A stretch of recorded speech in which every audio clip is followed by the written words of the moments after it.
Let's go.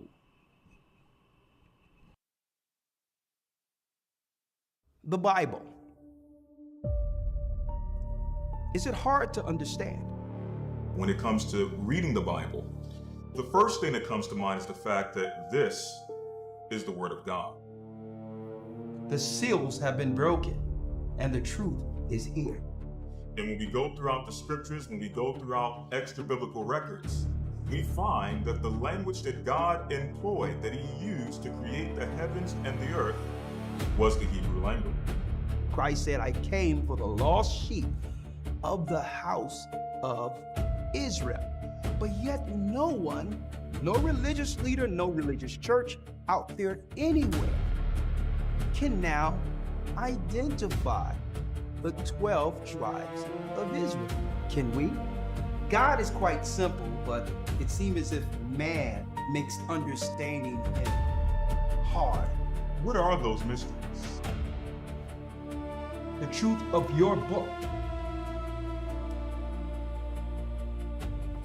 and the truth will make you free. The Hebrew and Bible Academy, you're invited.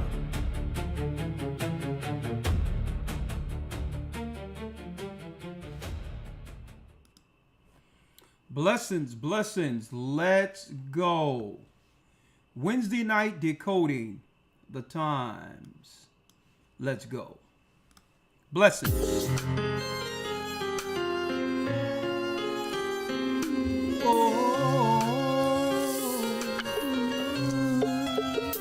Hit that like button. The east is where we're from. The 12 tribes of Israel. Hit that like button. 721 BC. The Assyrian king, he took us down, we fell. With a great With a great escape. escape we went through the Euphrates. The Lord held the water still.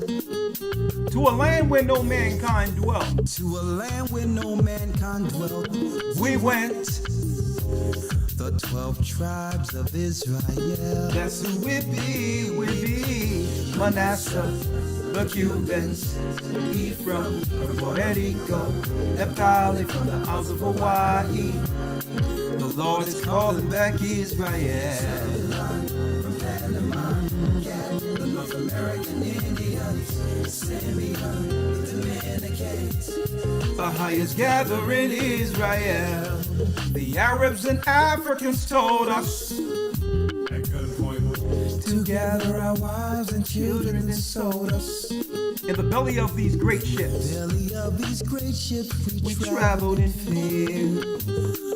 by the rivers of Babylon. We found our brothers here. A higher gatherer. In Colombia, Whoa. Reuben from Australia. Issachar, the Mexicans. On the power on high. Benjamin, the West Indians. Levi, the Haitians. The higher gathering Israel. Oh. The Most High is gathering Israel. We're here. Wednesday night decoding the times is it's a beautiful day out there. We had rain all weekend or whatever the case is, but we're here. We are here. Wednesday night, a few days before week 1 of your Hebrew and Bible Academy. Shalom to my brothers and sisters throughout the four corners of the earth. Blessings to the elders, the bishops, the deacons, the brothers and sisters in the body. Shalom, shalom. And the Decoding the Times audience or viewers tonight. Who are you? Blessings, which are you? Blessings to all of you in the name of Ahaya Bashim Yeshaya Wabirwap. Blessings also to you, Elder Lawyer. How are you doing this evening? Yes, sir. Shalom. I'm doing well. All praise be to the Most High. How about yourself? I am blessed by the Almighty. I'm ready for a very, very insightful lesson or discussion tonight. There's a lot going on in the earth. Doing well. And let's jump right into it. Before going into it, I just need to remind brothers and sisters, we're in the enrollment time. Right? Week 1 begins this coming Sunday. Elder Lawyer, if you'd like to tell brothers and sisters what we'll be diving into with the first week of your Hebrew and Bible Academy. Yes, sir. So the lesson for week number 1 will be the beginning of the war, the first prophecy, that first prophecy being Genesis 3 and 15. We're going to hone in on that particular prophecy, give you some understanding how it pertains to us, not only historically, but how it pertains to us in modern times and our eventual redemption. When the Bible speaks of that woman's seed, we're going to reveal who that is and how we will be redeemed from the curse that will be explained and brought forward from Genesis 3:15. And that and more is going to be brought out in that lesson again. The beginning of the war, Genesis 3:15, the first prophecy. The beginning of the war, folks. And guess what? It's more than the surface when it comes to this war. Right? It's the spirit. It's a spirit that entered this earth that seeks to drag us all to hell. That and more, we're going to dive in with this lesson. This theme for the Academy is off the chains. The seed and the serpent.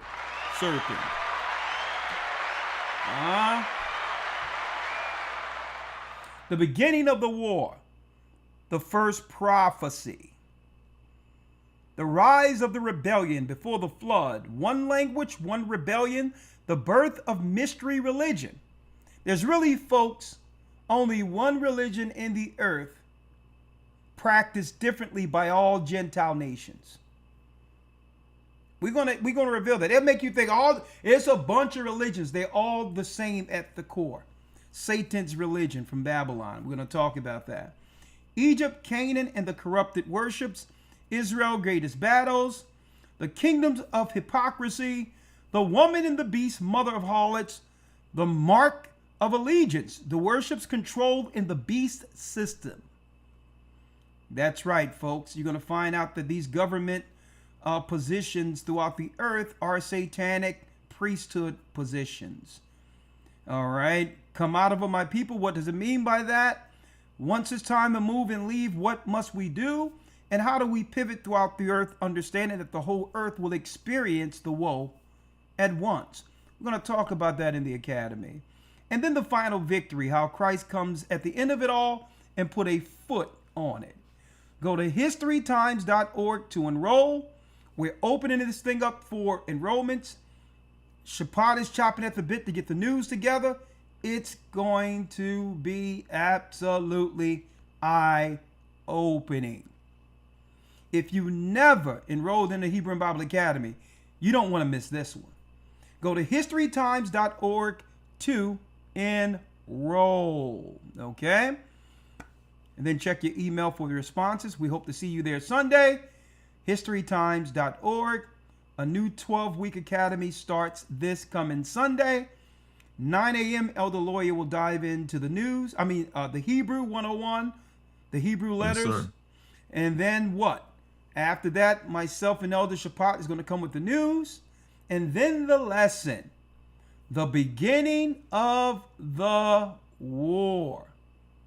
Everyone is seeing this thing play out, black and white, racism and all that. But folks, the beginning of this warfare we're seeing in the earth through races, it started before we were born.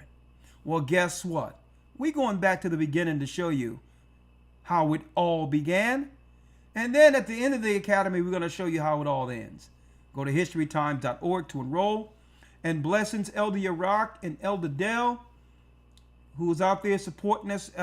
You're there for the academies and as well as moderating anytime we come on. I would be amiss if I didn't mention my brothers Yarack and Dell. So Elder, before jumping in, there's a lot going on in the news, and I wanted to talk just a little bit about it.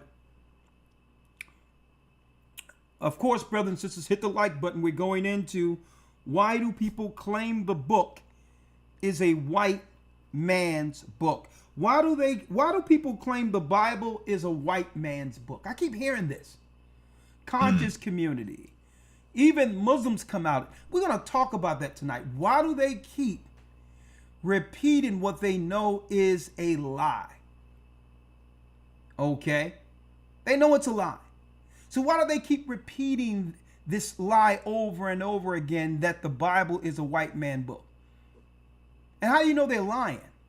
I got a few more announcements, but I'm going to wait till y'all come in a little later because I have a great announcement for the I Am Royal Academy. Okay, but I needed a lot of people to be in for that one. Why do they keep this lie up, Elder? Right?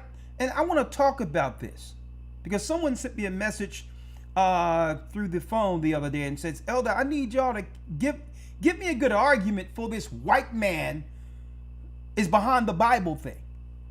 And I was going to dive into it anyway because these conscious community people. And look, this is why AC, thank you.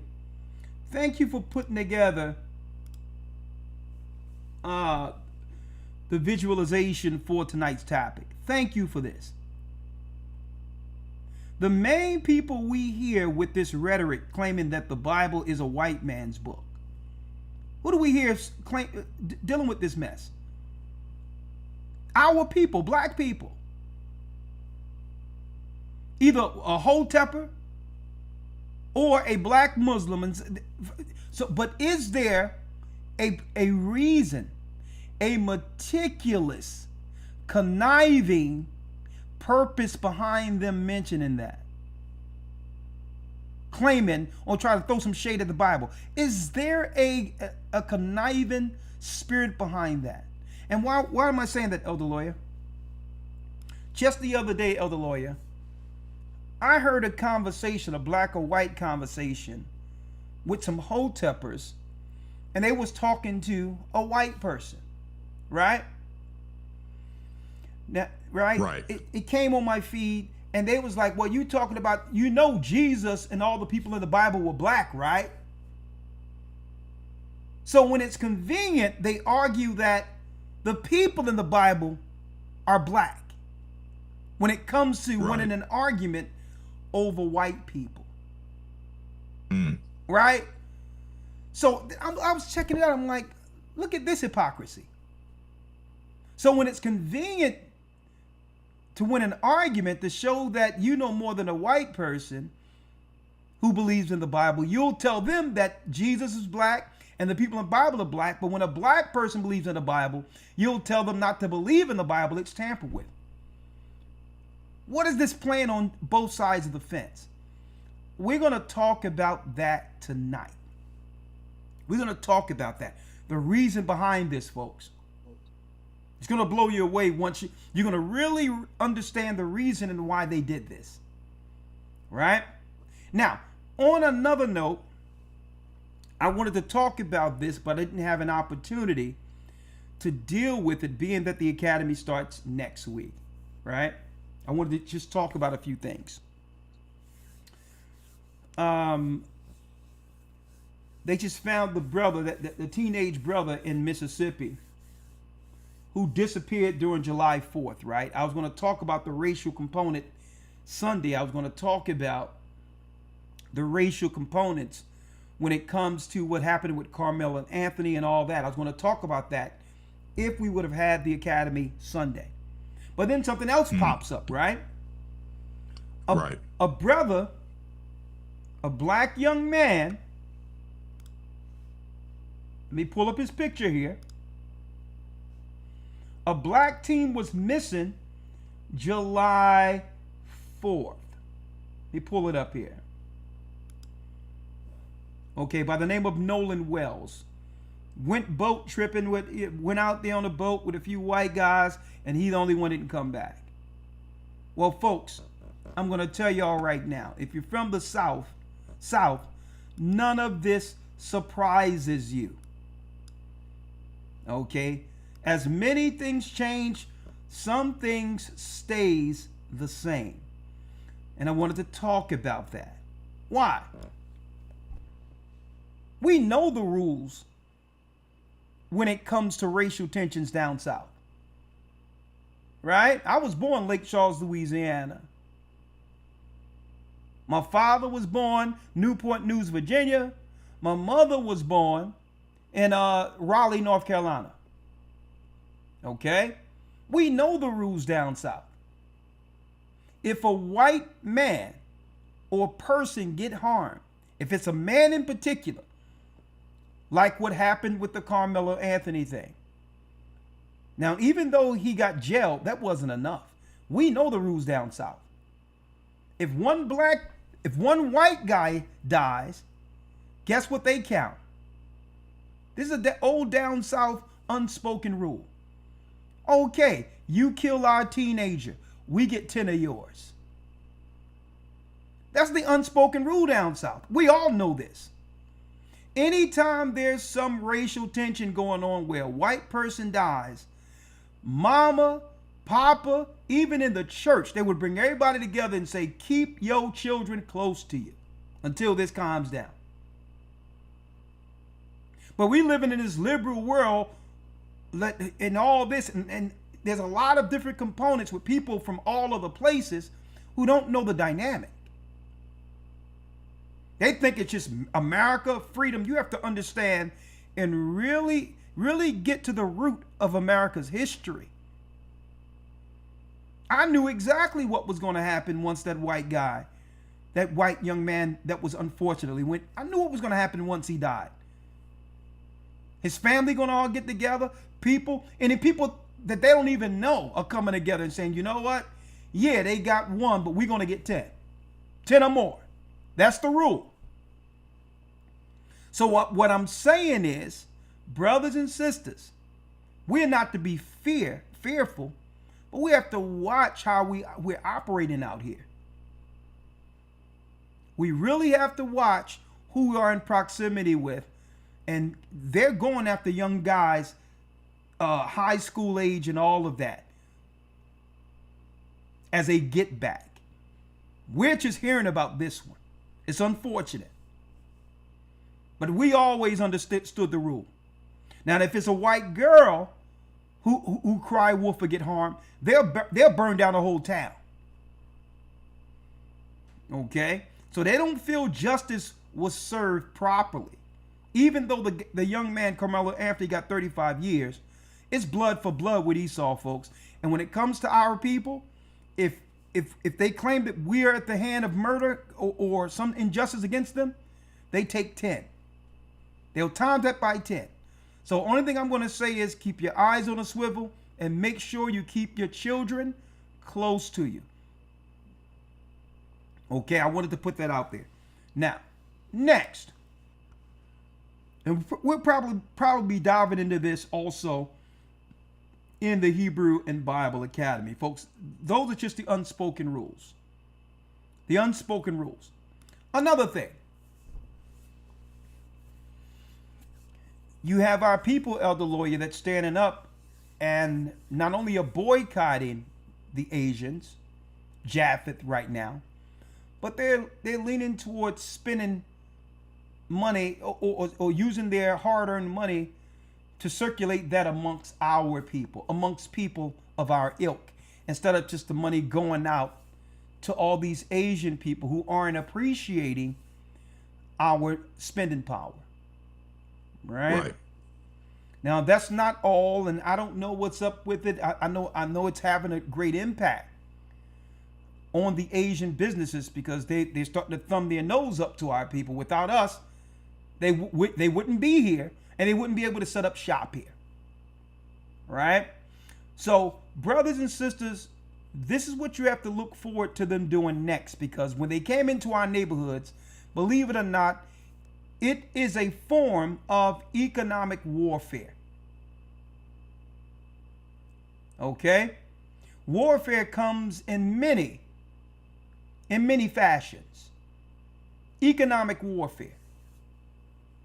And guess what? A lot of them know what they're here for when it comes to them being privileged as a minority over us.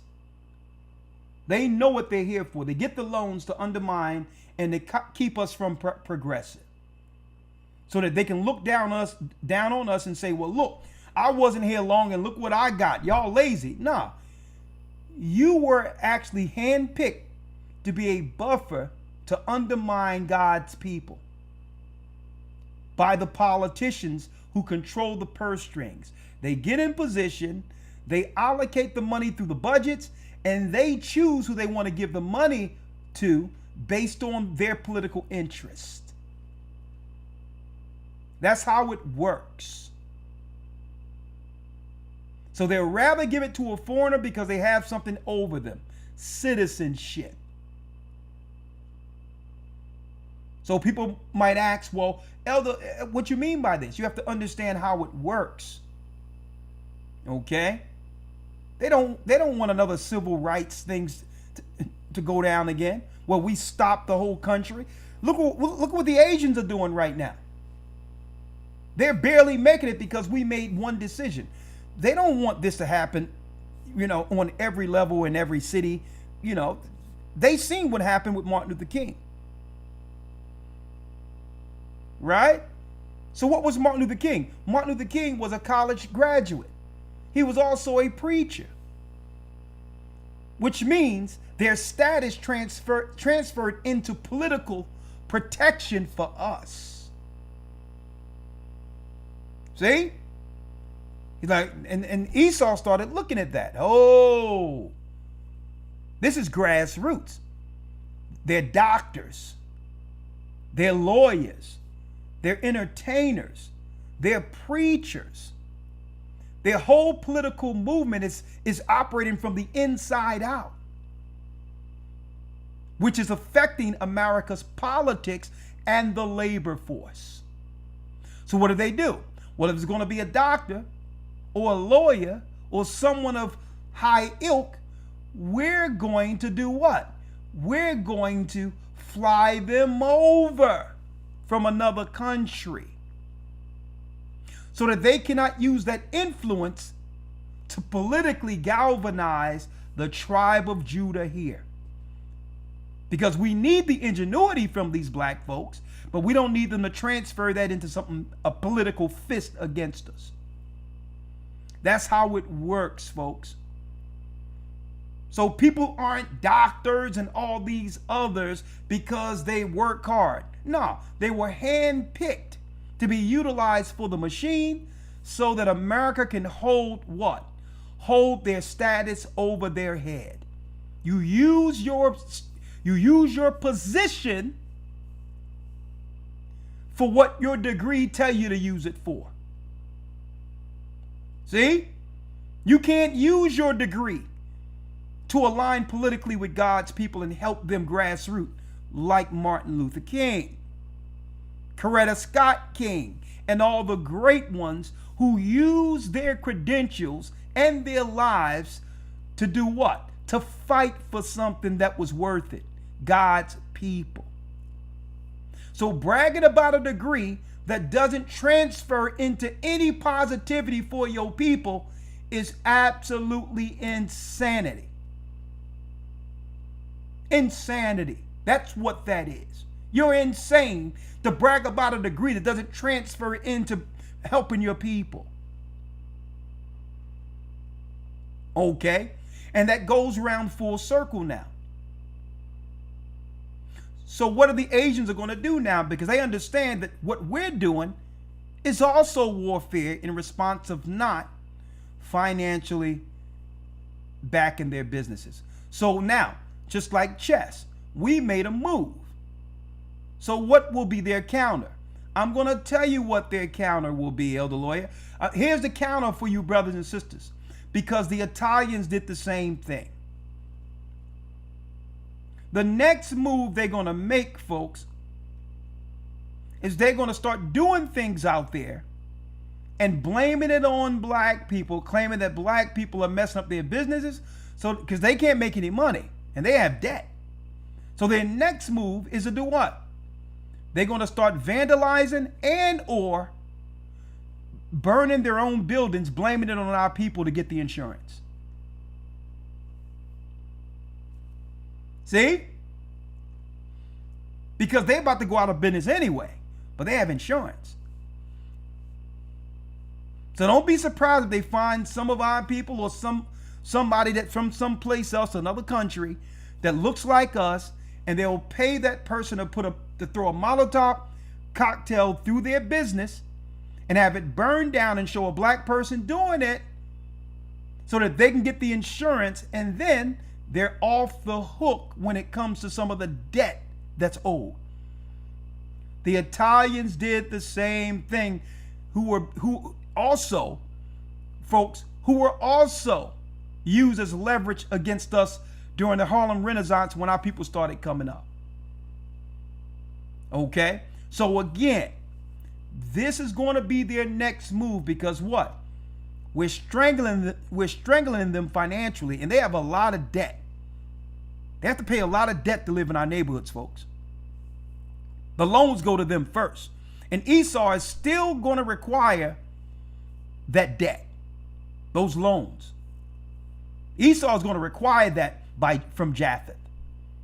So Japheth is going to look at it and say, listen, if I don't have no business because all of my business surrounds these black people, well, you should have respected us. You should have respected us. So the next move, folks, will be they're going to start tearing down their own businesses, blaming it on us to extract the insurance. Watch what I tell you, folks. And it's still going to come. That's the backlash we're going to get publicly, claiming that now we're not only boycotting, but attacking black people. I mean, we're attacking Asian people. And they're going to ramp up these marches and all this crap through the Democrat Party to demonize our people in the neighborhoods. Watch what I tell you. Now watch what I tell you. Remember I told y'all this first. Right? There's a lot of news I couldn't cover. So I thought I would get in a few things, Elder Lawyer, before going into the broadcast. Done. Yes, indeed. Real quick. Let me grab that real quick before going in.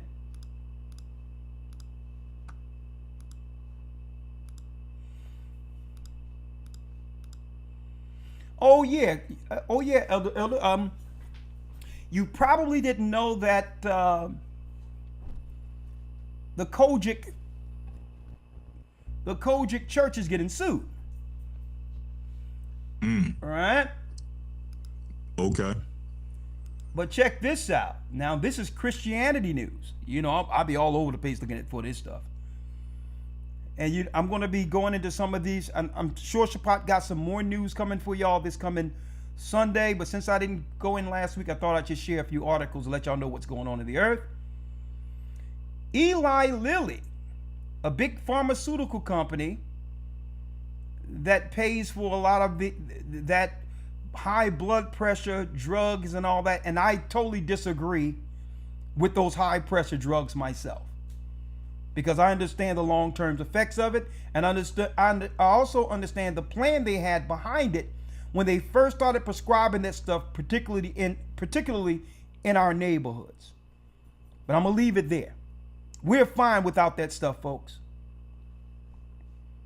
Eli Lilly sues Kojic, one of the biggest churches, black churches in America, their leaders, over an alleged $200 million drug rebate scheme. The pharmaceutical company claims 4 members of the Church of God, some of the bishops, and in Christ fraudulently resold a discounted diabetes drug. Right? So being that they have such a big network, with black people being some of the highest customers for these diabetes drugs, man, they looked at this and say, you know what? Let's do a network where if we can bring all of the black people in the church on diabetes, we can package this to the pharmaceuticals, right? Instead of doing what you can to make sure the people are not on diabetes drugs. Right. Let's cut a deal with the pharmaceuticals to get some rebates so that they can get the I call that stuff poison, to tell you the truth. Where our people can get it at a discount, but yet they have to come through us. But then they had rebates, and then come to find out what this particular pharmaceutical company is claiming is that these rebates were being sold, what? Separately to other buyers. Just say if Kojic have rebates specifically for them where they can get the drug cheap. Well, if I got the rebates for a lower price, they claiming that leaders came together and grabbed those rebates and was selling it allegedly on the open market to other pharmaceuticals for that lower price. So that now if you get these rebates and get these drugs, you can sell it at the regular price in your particular establishment. Look at what these people are doing. Look at what these people are doing, folks, in a position with all of these people depending on them. They're bartering their members based on membership and pawning them off to the pharmaceuticals allegedly. Folks, this is Christianity News. Christ, what? So they seen all the people on diabetes and say, hey, I can cut a deal all the way around with this. Go to the pharmaceuticals, go this, that, and the other, get rebates, and I can become a now you can become a middleman using the people under you instead of healing your people.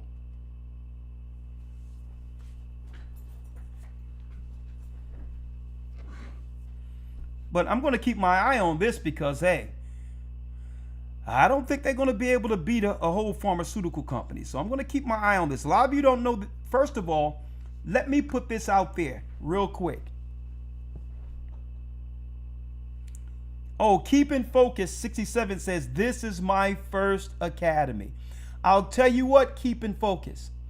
We're going to be bringing you in every week, since this is your first time in the academy, so that you can give brothers and sisters out there a real-time update of your experience. Because let me tell you, what you think the academy is, it's better. I'm going to tell you that right now. News, Hebrew, everything is engaging, and it's the most fun time you would have learning the word. Time go away like that. So congratulations, your first week in the academy. I'm going to be bringing you in each week, and you tell me what you think about it. Tell the brothers and sisters out there what you think about it. All right? So yeah, I'm going to keep my eye. And folks, this is why a lot of people don't trust. This is what's going on with the Christian church right now.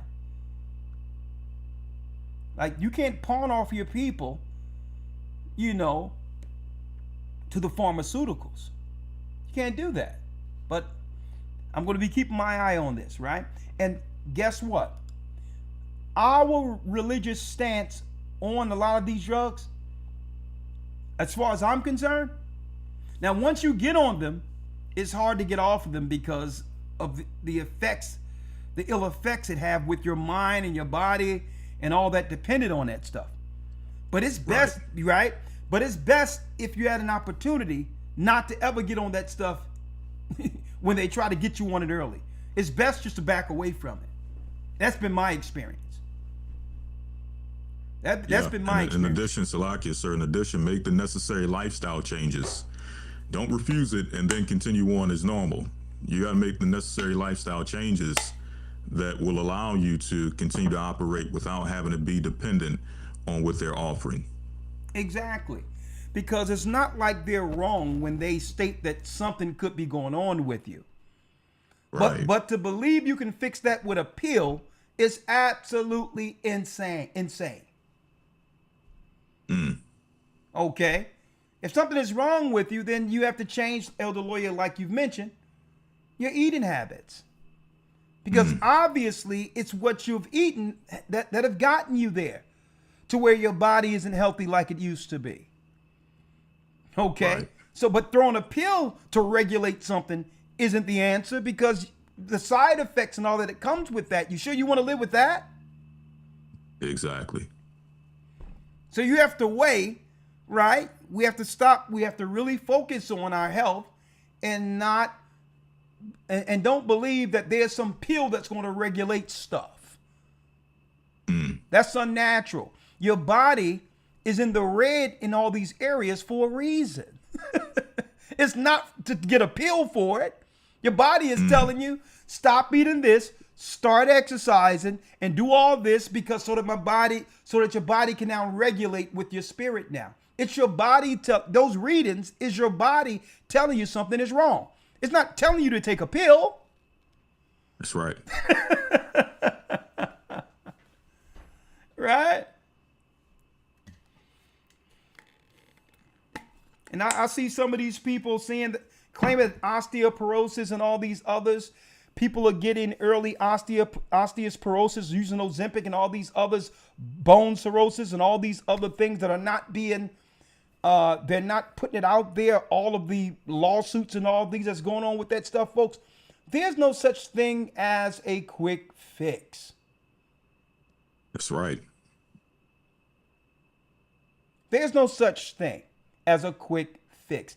Anything worth getting is always worked for. Okay? When you can look back and say, I'm proud that I was able to accomplish whatever this is, whatever that is, it's because of the hard work that was put in for it. There is no quick fix. There is no quick fix and saying, okay, boom, I'm here. It doesn't work that way. Right? So I wanted to put that out there. And understand that Job 13 tells us that what? That they are forgers of lies and physicians of no value. All right, Elder Lawyer, let's go in. Yes, sir. Let's go in real quick, right? Let's go in. Let's start here.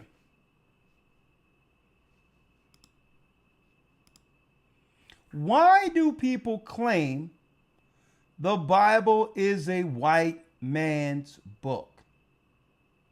We're going to do an exploration on race, religion, and history. Right? First and foremost,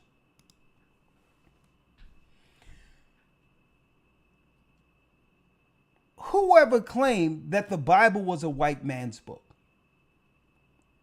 First of all, they'll claim, well, hold up. The Bible justifies the white man being a master over slaves. That's a lie. And we're going to get that scripture. Just because a nation or people use the Bible for their own agendas, that doesn't make the Bible the wrong book. That makes the person wrong who's using it for wrong.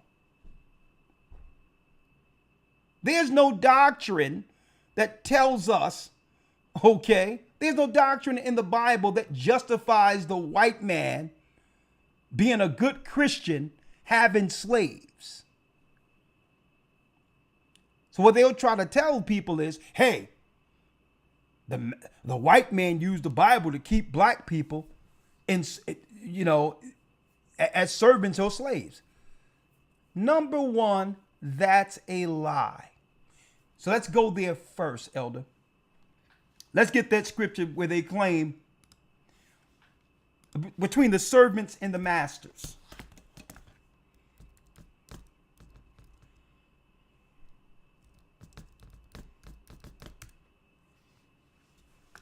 All right. This is Colossians 3:22.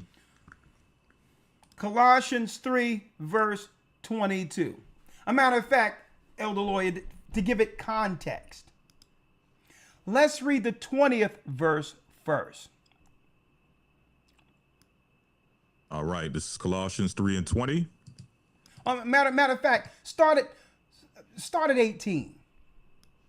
Yes, sir. Verse 18.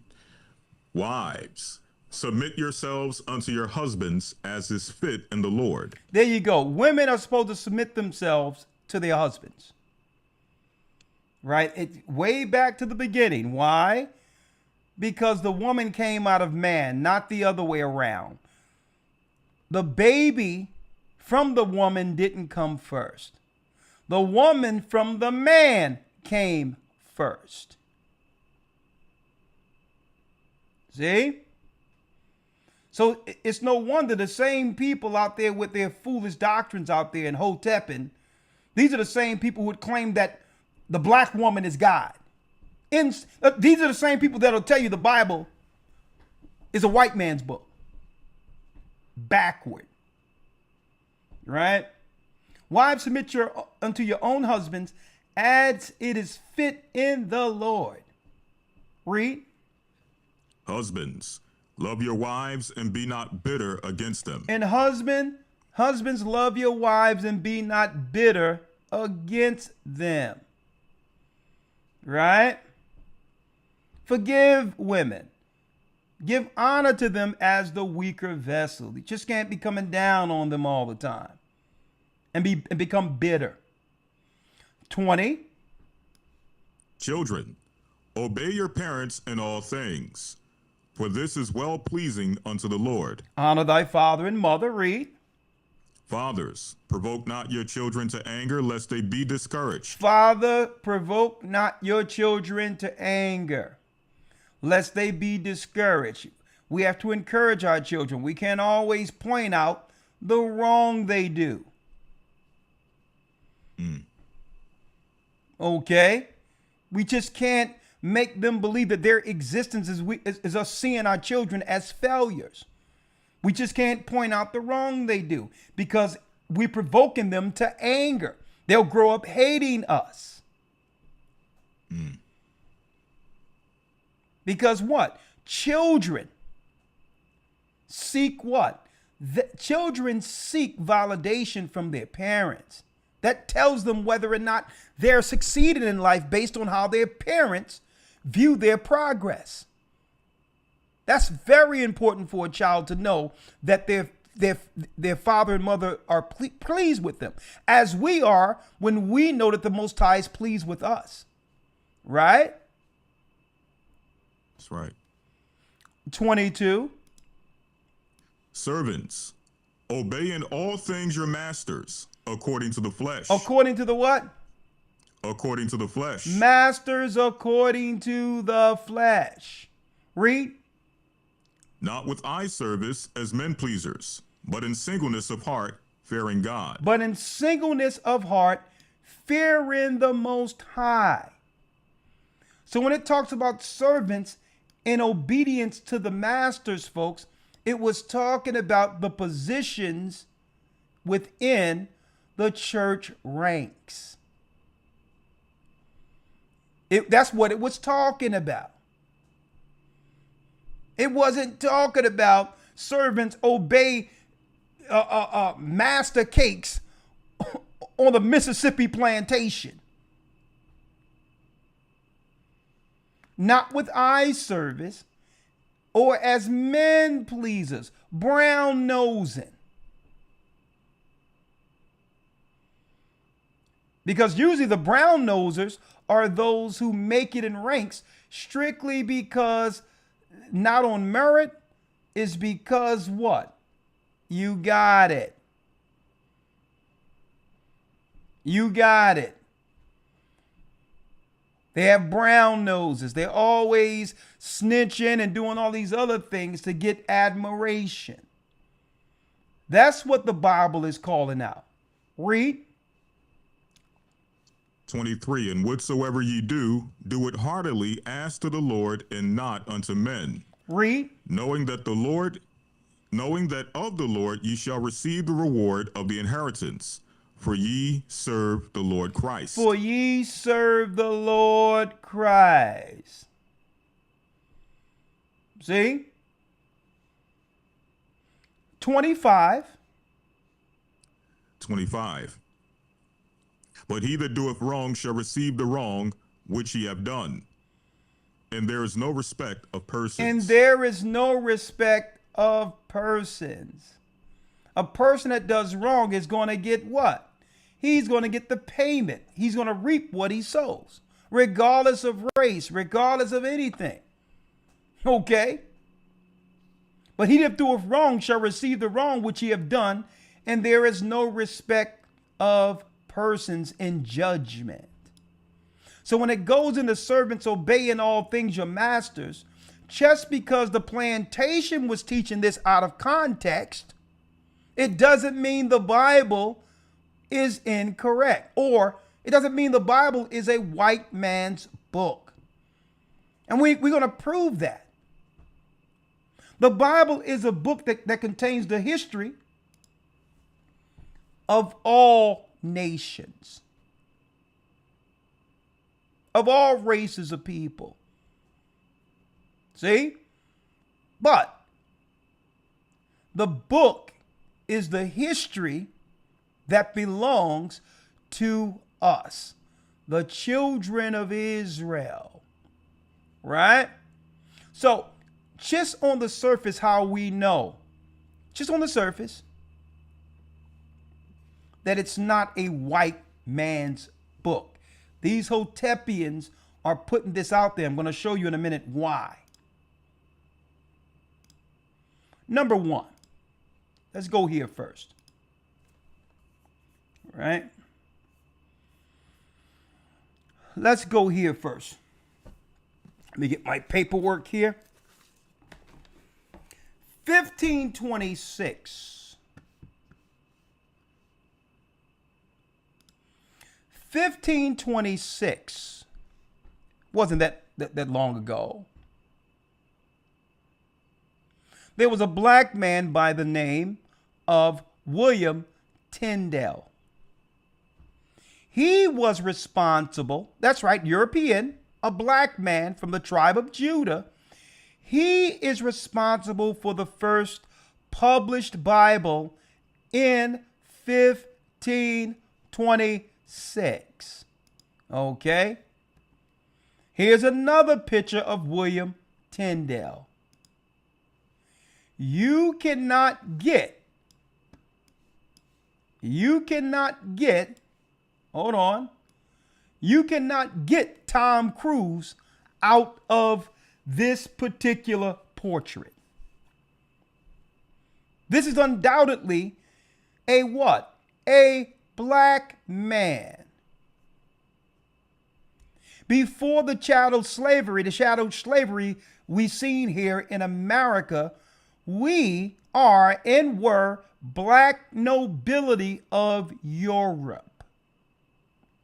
At the same time, our people in Europe, black people, Judites, were warring against the satanic Roman Church.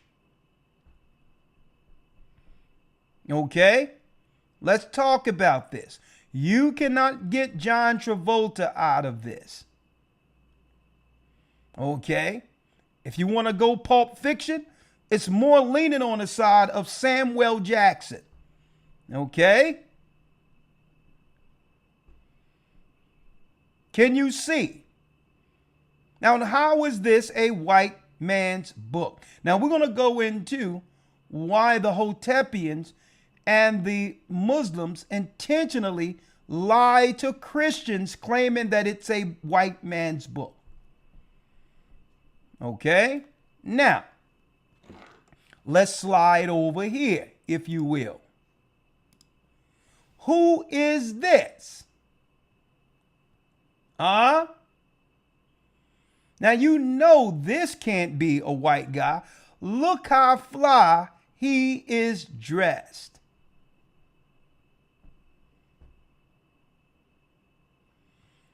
King James, the 6th and 1st of Scott, who sat on the whole UK thrones, all three at once, right? The UK, Scotland, and Ireland. A black man ruling the UK. That whole thing with the powder keg of them trying to blow up King James was the Vatican trying to assassinate a black man, which is their 4th of July over there in England. I really appreciate all y'all support. I really appreciate you all. Now, I have his book right here. I have the book right here.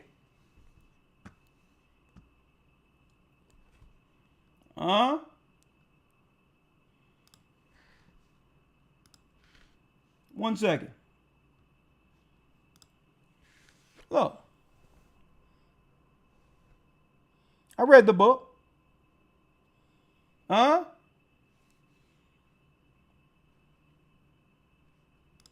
Took a picture of it to show you. Let me blow it up for you.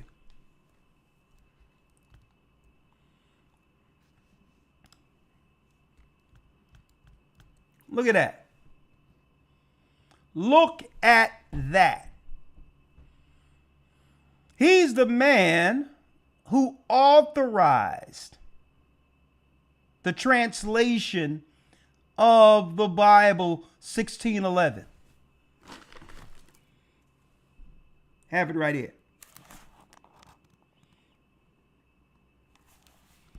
See, what they lied to us in America, brothers and sisters, Elder, and what they did was they lied to our people to make us believe here in America that Europe and that England was all white. Any mass publication coming out of Europe would have us believe coming up that Europe or England was a white land. No. England was fractured.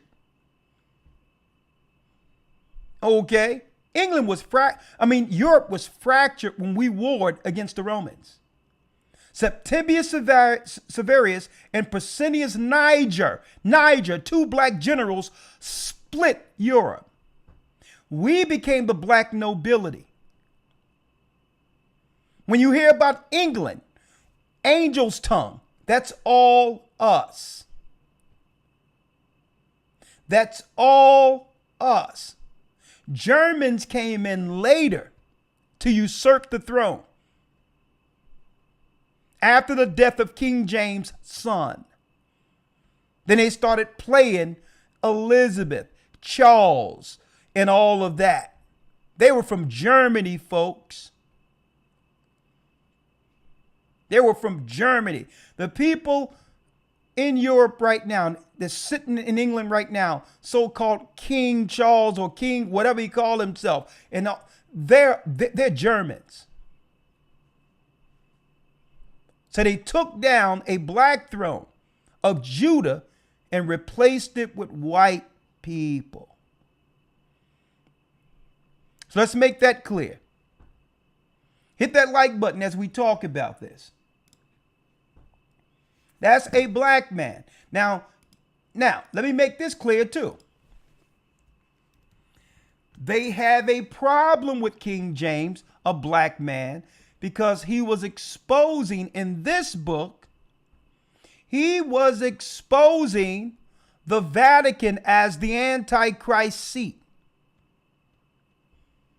He was exposing the Babylonian religion and the ill intent that Rome had against God's people. Okay. So again, the white man had nothing to do with the compilation of the book we call today the Bible. He had nothing to do with it, outside of publishing it now and distributing a book that was already put together by black people from the tribe of Judah in specific. Now that's history. Now, Elder Lawyer, I'm going to tell y'all how deep this is.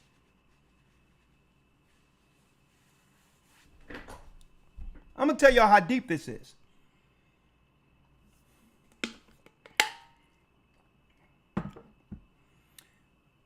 One of the first lessons I did in the academy when we did it over in England was the truth about King James. I think we still got that lesson compiled. We still have it somewhere documented, that whole lesson. Right? The whole lesson, the truth about King James. We broke it down to many academies, folks. I'm going to show you how deep this is. When we broke down this over in England, folks, and put it on YouTube. Now, folks, it must have happened from the higher ups in England. Don't you know that when we came to the United States and I pulled the video up, and then I went back to England and pulled it up, and it says this particular video cannot be viewed in Europe.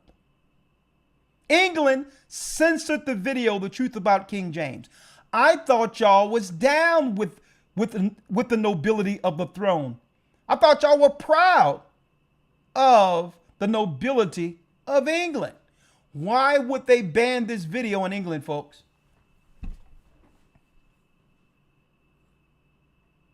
Why? They wasn't allowed, their citizens wasn't allowed to see the video, The Truth About King James. Why would they censor the history we were showing there? Or would you rather, listen to this, or would you rather the lies on King James created by the Bacon family stay out there? Would you rather people think that King James was a homosexual when he wasn't? He was married and he had many children. Most people in the United States, when you hear of King James, they say, oh, he was gay. What? That's the Hotep community, folks. I did a full history breakdown on King James that was censored from England. Shouldn't they desire to clean up King James' image, the sullied image that was given him over in America? They censored the video, folks. King James was not gay. He wasn't linking with no Bacon family and homosexuality and all this other mess. He had a family. He had many children. He had a wife. He knew many languages. So that's another lie, claiming that King James was a white man. A white gay man at that. Why? I'm going to put it up here again. Why do the conscious community keep this lie going?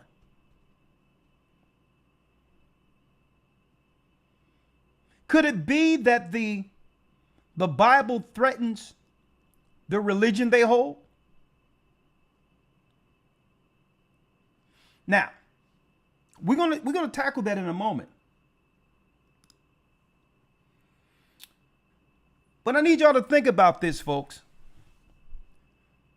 Politically and all, why the conscious community would continue with this lie over and over again. That the Bible is a white man's book. That the white man was behind it. Why do they keep, or the Bible was tampered with? Why do they keep these lies on the Bible? Think about it, folks. Think about it.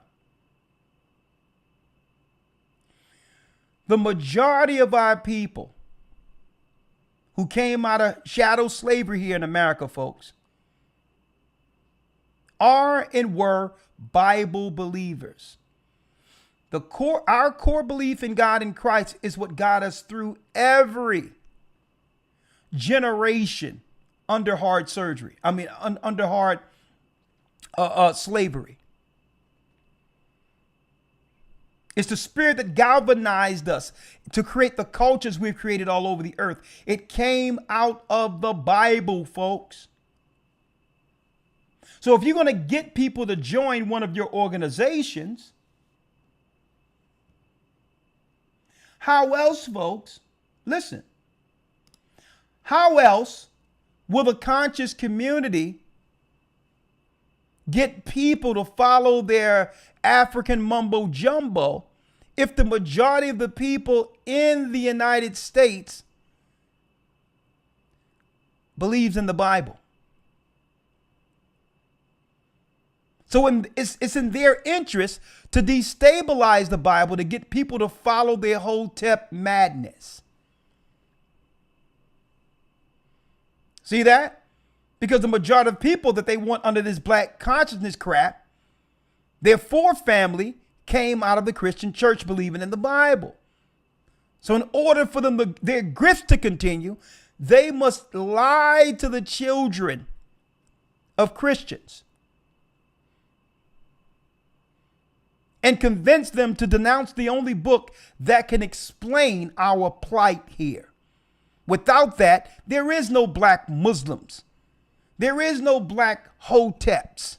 Without them, what? Convincing our people to turn from the book. So that's a survival instinct for these new religions that came over later. They can only survive off of the children who believed in the Bible. See? So they must what? To steal a few of these people, they must demonize the Bible. To crowbar a place for themselves. To sever a place for themselves. Folks. Now, let's jump in. Let's jump in now, Elder, real quick, because we're going to open it up. Yes, sir. And if you have anything to say on that, Elder, before I go through? Not yet. Not yet. Okay, any points you can write down because I'm going to turn it over to you in a minute. All right? Yes, sir. I'll hold everything else until you're done. All right. And then if you have a point of view before I go there, a separate point of view on why you believe that they would lie on the Bible, bring it now. No, sir. I think all the points you brought forward are valid and give insight as to why they would actually desire to teach so, to draw people away from the Bible into whatever madness they're trying to propagate. Short and sweet. Yeah, there it is. It's why would you need to demonize someone else's beliefs or a book if what you have is something worth diving into? Right. If it has worth or value, why would you need to down something else? Because you know that what you're bringing cannot hold in of itself. You know it. Right? Because, like, for instance, real quick, before I go in, to prove that the Bible is not a white man's book, it's our book. All right? This proves, folks, listen to what I'm saying. People can ask me, well, why should we prefer the Bible over any other book? I can answer that. The Bible has laws, statutes, and commandments. See? It has civility, judgment on how we are to interact with one another. See? Right. Folks, that's a force multiplier. That in of itself makes the book valuable. It has a code that would protect us if we were to follow it together and live by the Bible, living amongst one another with a level of civility. And I'm speaking of the laws, statutes, and commandments out of the book. How bad is that? What's so wrong with that? See, it's wrong if you want to scam. That's when the Bible is wrong. Because then I can look at the laws and do what? Identify a scammer. See that? So when you have a whole religious community, they may call it a conscious community, folks, but it's a religious community, folks. Amalgamated. It's a bunch of stuff in their jambalaya. Witchcraft, sorcery, the worship of different idols and gods, all of this calling themselves gods. It's a jambalaya of a bunch of mess. And they don't want the Bible because the Bible holds people accountable. That's why they don't like the Bible, because the Bible points out thieves, scammers. They don't want any rules. They just want to operate without any rules. Their religion is that we're black. So what? So what? So this is why, folks, they don't want the Bible, because the Bible comes with what? It comes with accountability. Years ago, we brung in the brother, I'm not even going to call him a doctor, that brother from Philadelphia, Umar Johnson, brought him on the broadcast and was looking to support what the brother was talking about, because it seemed like he had something to say that was positive. As far as the drugs they were putting our young boys on, right? And then calling our people special needs when they weren't, targeting the brains of our young boys. I'm like, you know what? This brother is saying some good stuff. I'm not down with the conscious community, but I bring in many guests who can bring in some ideas that can help our people who are destroyed for a lack of knowledge. People don't got to believe what I believe to come in and bring some information. I've had doctors, epidemiologists on. I've had people who don't believe anything. Hey, there was this, we had a warlock who came on in one of the broadcasts. I'm like, tell them about the paganism that Christians have stolen from you. And he's like, yeah, we're the original pagans. Right?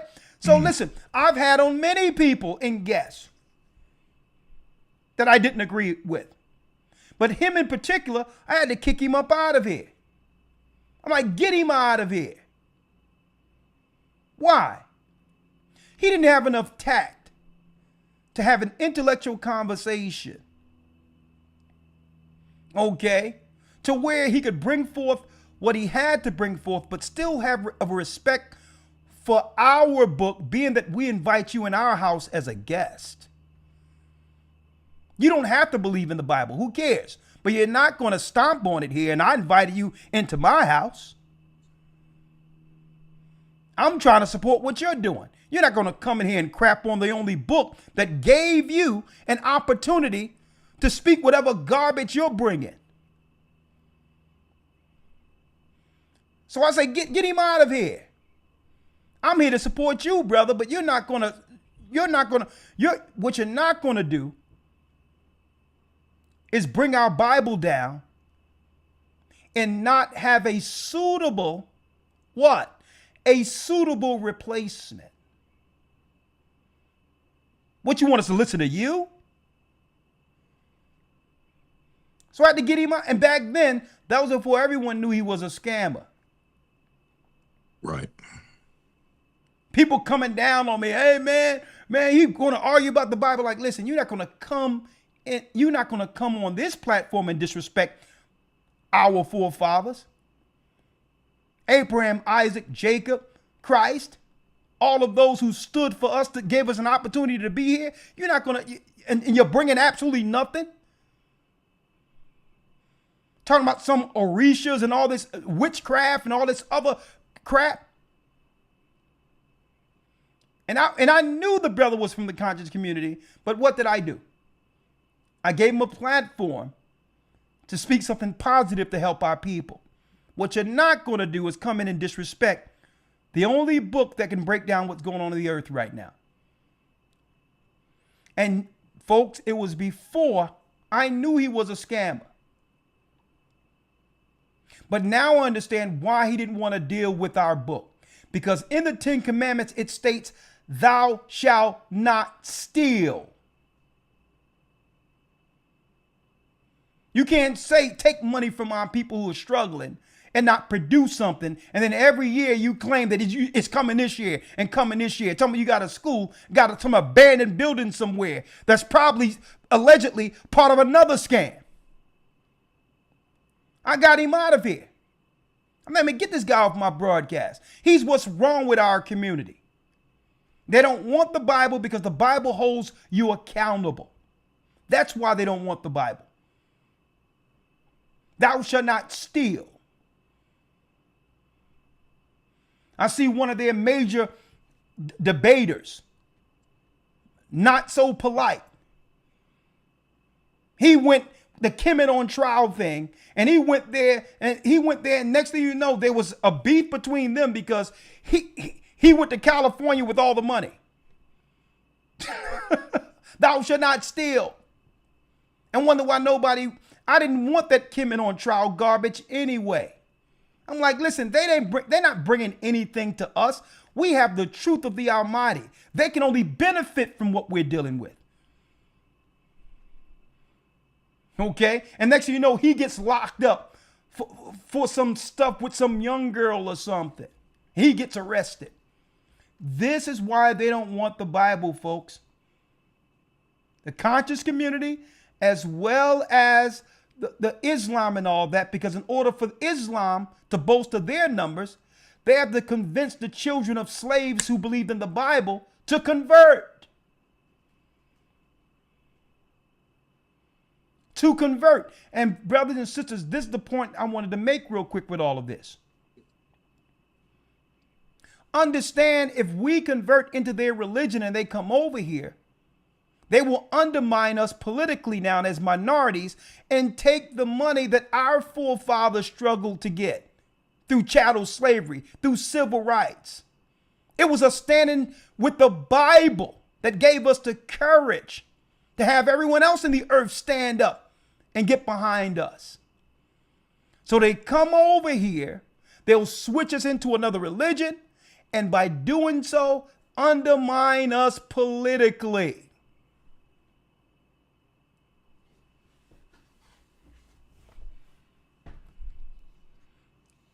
In Bible days, somebody come up with a kufi on and come up talking about Hotep.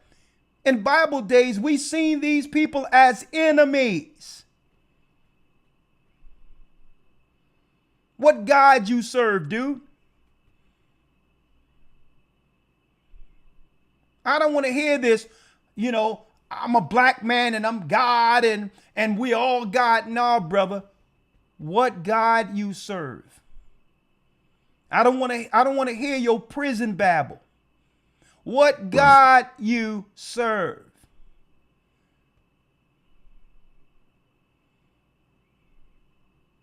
So let's make it clear.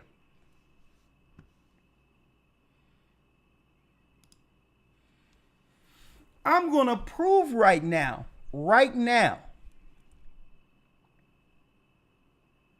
that the Bible is and has always been an Israelite book, not just an Israelite book, a black man's record. Hit that like button. I appreciate all y'all doing to support us right now. Okay. And guess what? They come up short even trying to claim Egypt. Any greatness they try to claim in the Hotep community concerning Africa and Egypt, folks, that's our history. From Abraham being from the tribe of Shem, being from the seeds of Shem, all the way to Joseph and the Israelites who went into Egypt. So all the greatness they brag about in Egypt still comes back to us. And guess what? The historians renamed us Asiatic so we wouldn't realize that they were talking about us. See? So they can't even claim Egypt like that because the Egyptians didn't make Egypt great.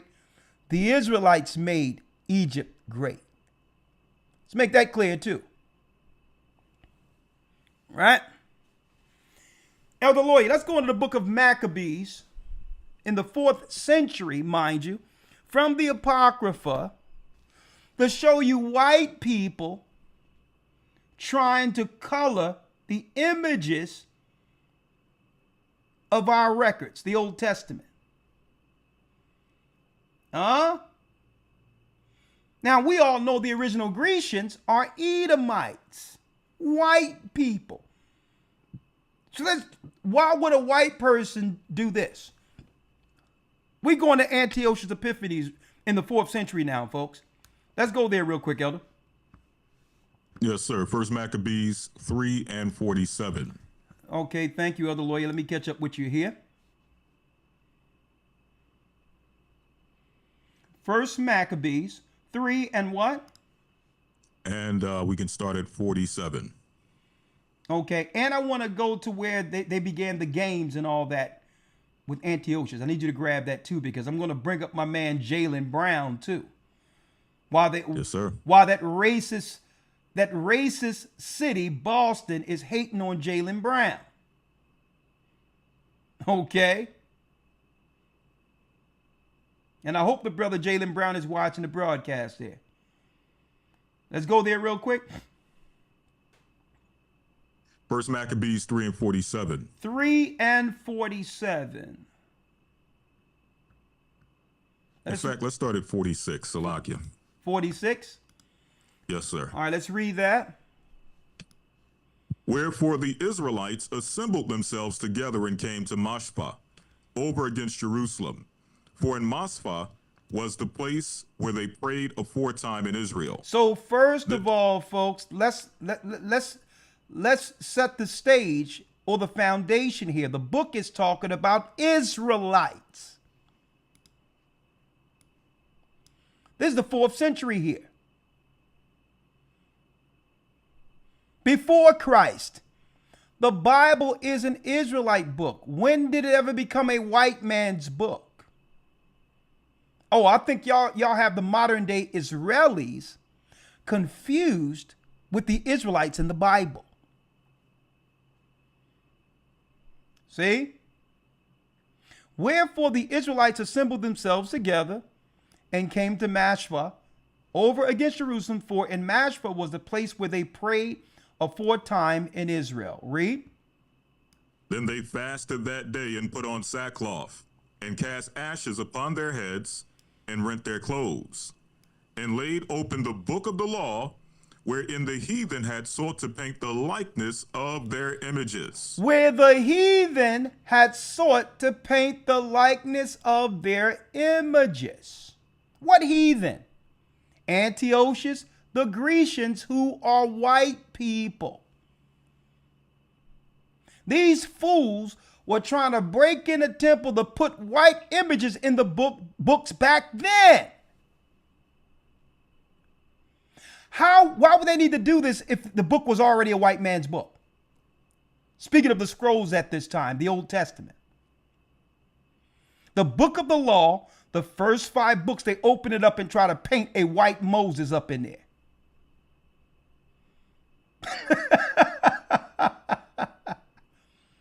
So if the Bible is a white man's book, why is the white man trying to put his images in it?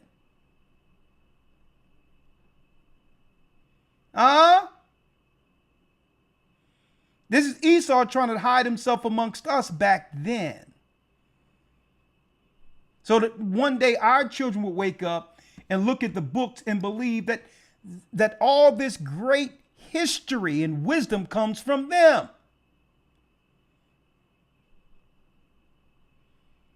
Well, no, it doesn't come from you. Okay? You was up there in Mount Seir. Before that, after that, the Caucasus Mountains. All of the wisdom and knowledge that it takes to run a society righteously comes from us.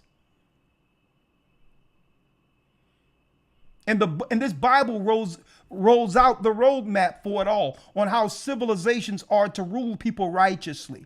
Every society uses part of the Bible for how they govern. Period. Every society in the earth uses some part of the Bible to govern their country. And that's including the Islamic countries. The Abrahamic values that they uphold in Islam were originally with what? With us before we taught Muhammad. You want to talk today? You want to talk tonight? That's right, folks. Muhammad was taught by us. I have history on that. Then they're gonna come around, Johnny come latelys, once we struggle and fight for everything over here, and bring their peddlers over here to undermine our people and try to make us not believe in the book, who got us through all of that was with us through all these tough times after slave ships. One thing that held our faith intact was the fact that we had the book of our forefathers, the Bible. And now these Johnny come latelys, they come over the water and try to shake us from our book.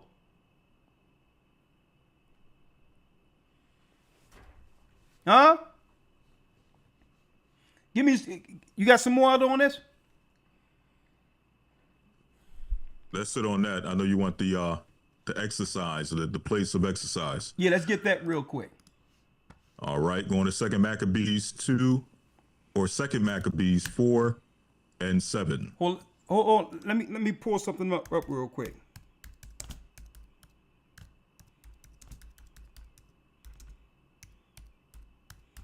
And one thing about Esau, folks,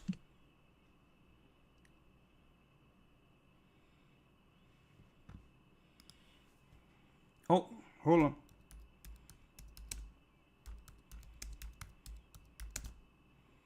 Esau never forgets. Esau never forget. He never forgets when our people stand for something righteously and win. He never forgets that.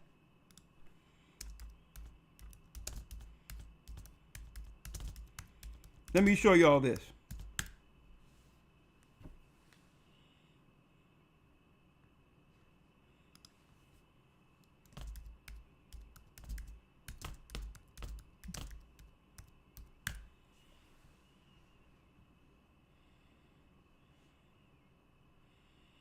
Boy, let me tell you.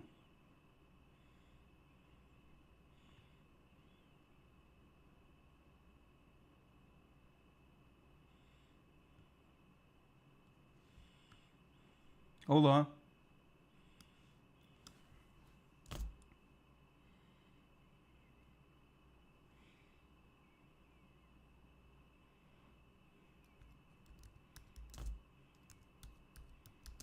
Boy, I'll tell you, boy.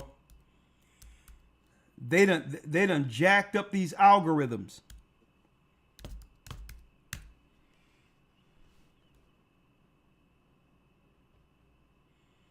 Remember this? I'm gonna let you hear it too, other lawyer. Yes, sir. Right here. See the display? Yeah, right here. Remember this? You responded to Josiah's comment about Kyrie on Twitter. What about that bothered you? And what about Josiah's comment? And then what, if anything, that the league has done has been?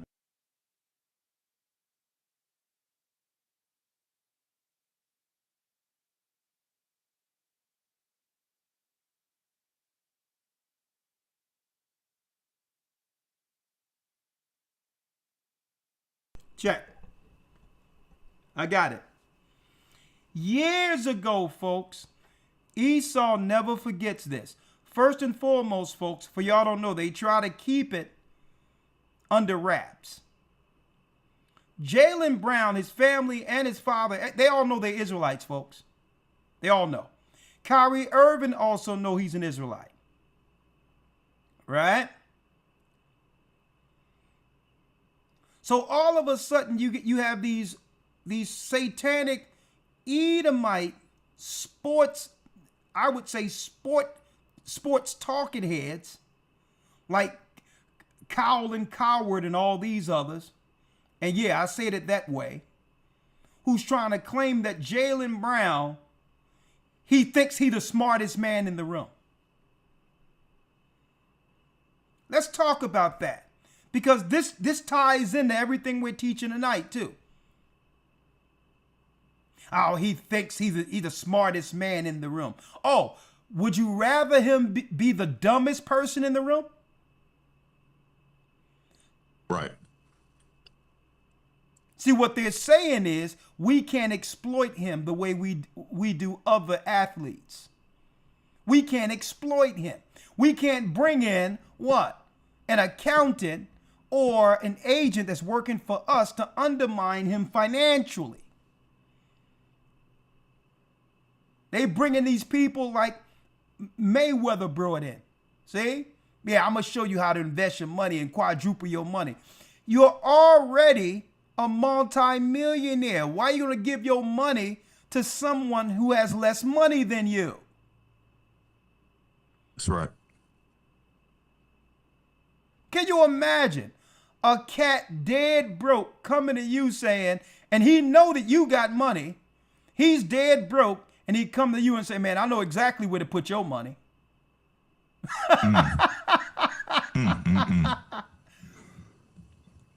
So I'm going to show you why they fear Jaylen Brown. Jaylen Brown knows the Bible, folks. He knows the Bible. That's what makes him the smartest man in the room, according to them. So if he know who he is, he definitely know who the others are. And guess what? He does business with them. But he does business with them on his terms, knowing the Bible. You see why they don't want you learning the Bible, folks? That don't mean that you're going to hate people and not do business with them. But you do business with them according to the values learned under your book. This young man, Elder, guess what? He drew up, drafted, and presented his own contract without an agent. Check that out. He's like, no, don't worry about it. I'll do my own contract. So not only is he highly educated, multi-talented, he also knows he's an Israelite, and they don't like that influence in the locker room. Because usually the locker room, folks, and the camaraderie there, folks, it's usually a place where one wills power that leads the whole team to victory. That's where the power struggles are. Like, for instance, just say the coach want to invite everybody over for some camaraderie. Boom. Everybody's having a good time. But he got some pig knuckles and a whole pig split open on a grill. It's going to be a power struggle. He invite the whole team over. They drinking beers, having a good time, talking and shooting the breeze, talking about coming to practice next week. Okay, I grew up. I know how the locker rooms are. I was dealing in sports and all that, growing up as a kid and all that. The coach invites you over, camaraderie, and now they split open a pig. Jaylen Brown looking at that pig saying, nah, I'm good. He's not telling people not to, but guess what? The coach is looking at how many people are going to eat the pig and how many people aren't. See? Because the coach is trying to figure out, is that my locker room or does that locker room belong to him? That's how it works, folks. So here it is. They split open that pig. Jaylen Brown is at the he's at the cookout. He ain't disrespecting anyone, but he not eating unlawful food because what? The law of the God shows him that what? That stuff is poison. And then the coach is looking around. He's trying to figure out who ate pork before, who isn't eating now. See how it works? So he's looking around at his teammates. He's looking around at his players, and he's saying, well, okay, how many people are listening to this guy? So he can subtly find out just by inviting them to a cookout, brothers and sisters. That's how it is. And then he'd be like, man, that guy didn't eat, that guy ate my food before. How can he come in my house and disrespect me? And now he's listening to this Jaylen Brown. So then the coach goes to the owners and say, man, this dude is splitting our locker room. That's how it is, folks. I'm telling you. When everyone was going against Kyrie Irving, look what Jaylen Brown said years ago when it came to the shot. Fair use. You responded to Joe Tsai's comment about Kyrie on Twitter. What about that bothered you? And what about Joe Tsai's comment? And then what, if anything, that the league has done has bothered you? Yeah, his response was alarming to me. I tweeted that out yesterday. He didn't say that the organization was working together to get Kyrie back on the floor. He said that he had more work to do. And our society has more work to do, including Joe Tsai. And it's 2022. It takes 10 minutes of time to see who, these business owners, corporations, etc., who they're associated with, who they're doing business with, who they're affiliated with. And I'm vice president of the union. Fair use. It's part of my job to protect our players legally. To see... Vice president of the union. Go ahead, young man. It's my position to protect the players. Phil Knight first come out and condemn, Kyrie, and also see Joe Tsai say he has more work to do. I think it's time for a larger conversation. And Adam came out and said a statement that he doesn't believe Kyrie Irving is anti-Semitic, yet he's still suspended indefinitely. What do you think the reaction should be with him? I said this before. I think it's uncharted territory. I think it's no distinction between what somebody says versus what somebody posts. And I guess that's what they're trying to figure out. The terms that the Brooklyn Nets instituted for his return. I voiced my discomfort. Some of our players, some people in the media, voiced some of their discomfort with that. And, we've yet to hear, what is the latest with that situation. It's still an indefinite suspension. He's already missed 5 or 6 games. So, how many games is he going to continue to miss? Is it another situation going on there? Is it a larger situation going on there? Is another conversation that need to be had? We've yet to find out. So I'm staying tuned, and I'm keeping my phone on to just see what is going to come of this situation. Do you have concerns about the parameters that were set up for his return to play, as far as just creating a level of steps of things that have to be fulfilled? And do you think that something needs to be addressed in discussions over the next collective bargaining agreement? Absolutely. I don't think we've ever seen anything like this before in our league. So to say that this is what is needed for somebody to return, we just thought that was excessive. Players thought that was excessive. So I'm not sure if that's going to be something that would be a CBA negotiation point or talking mechanism. I just know that there's sensitivity, on both sides that need to be addressed. And I'm looking forward to the union and the NBA and the Brooklyn Nets coming to a solution in the near future. In the near future. And folks, You responded to... this is what I want y'all to check out, folks. I want y'all to check out his diplomacy.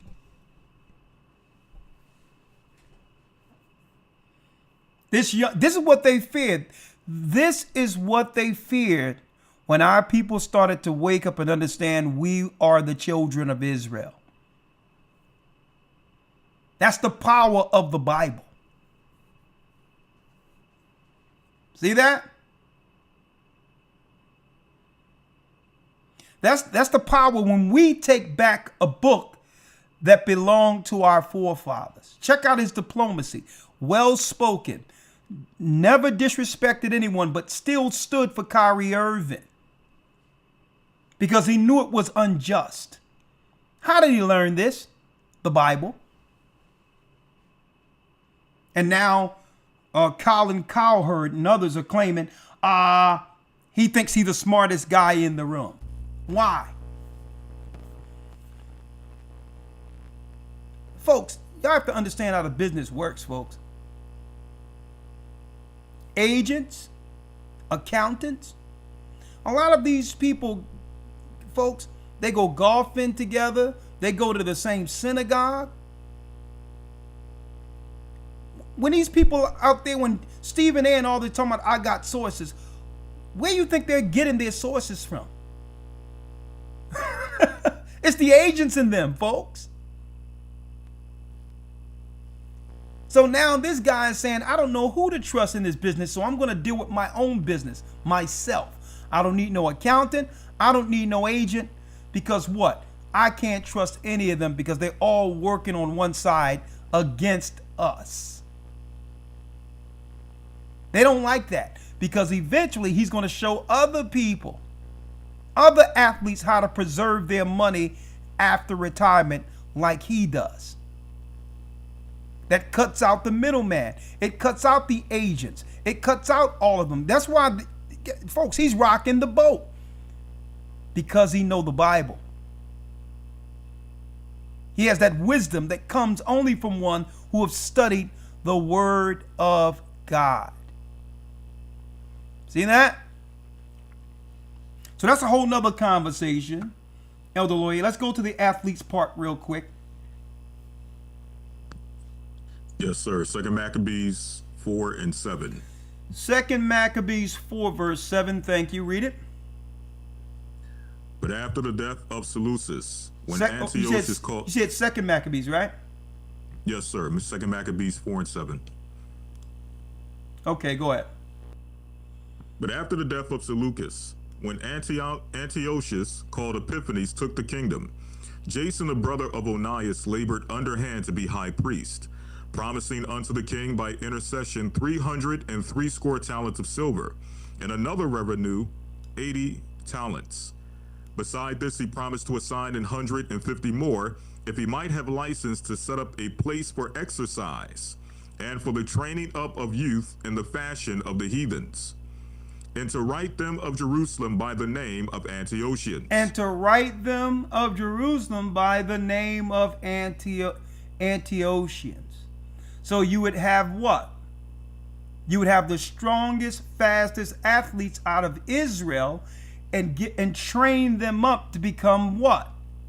To become athletes within the arenas. Now, this is very important for the Grecians. Why? Because through the Marb, or the Colosseum, anything politically you wanted to convey to the population, well, the majority of the people are there. There's nothing to do in these little towns, so they all come out to see the games. And that's where the king can exert his authority by the announcements on which way the republic is going. So these athletes, all of this was important when it comes to a control of a population, or conveying patriotism through the Marb.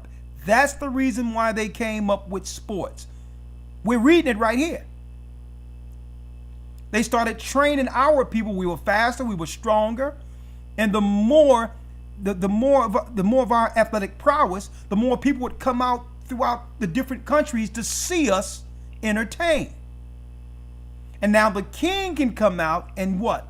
Push forward any agenda he would have, and instilling that patriotism within what?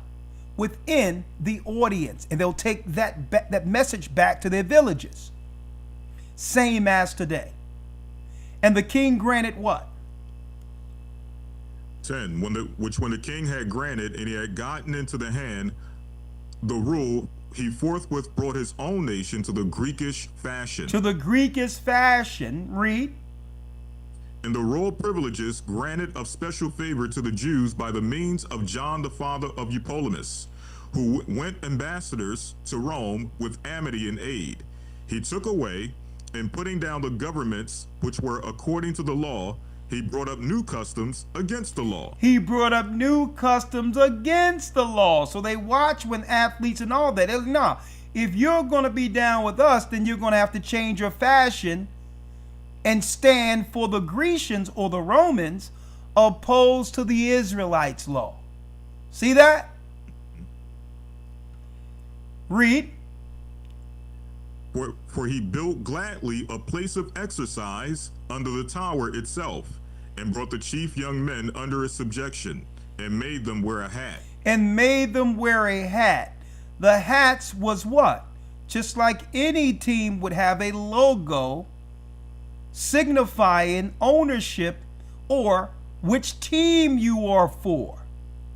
So this is where the whole knowledge of team emblems came in. See that? Just like you have baseball hats, you have basketball paraphernalia and all of that. This all came from the Greeks. But they needed us in their arenas. It started back then, folks, the 4th century BC. Right? So they've always had a problem with us exercising our law as Hebrews, working in the Colosseums for entertainment. They've always had that problem. This is history right here. Now, this is black people being Hebrews and white people owning the Colosseums. Now, folks, we're talking what? Centuries ago. Millennia ago. Think about this, folks. And still, it's the same model playing out right now. So tell me, how is this book a white man's book when everything we're breaking down, the same thing they did to us back then as Israelites, they're doing to us today? All right? Now, Elder Lawyer, let's go to Alexander. There's a reason I want to go to Alexander in the book of Maccabees. And folks, if you have a regular King James Version Bible, you're going to notice you'll never find the book of Maccabees in it because Esau took it out. Esau took it out, or the so-called white man Esau took it out. Why? Because this identifies Esau's what? This is where Esau began to wield his first power as king on earth. So they didn't want us to they didn't want us to know when Esau came into power according to our book. So they just took the Apocrypha out of it, but left it in the Catholic Bible for those who don't know history. They'll lie and claim, well, the Apocrypha isn't spiritually inspired, and they're lying. They'll lie and claim that you can't find Christ's prophecies in the Apocrypha. That's another lie. They don't want you to know about the book because this shows Esau's what? His claim to power according to prophecy under Alexander the Great, an Edomite. Let's go there real quick, Elder. Yes, sir. First Maccabees 1:1.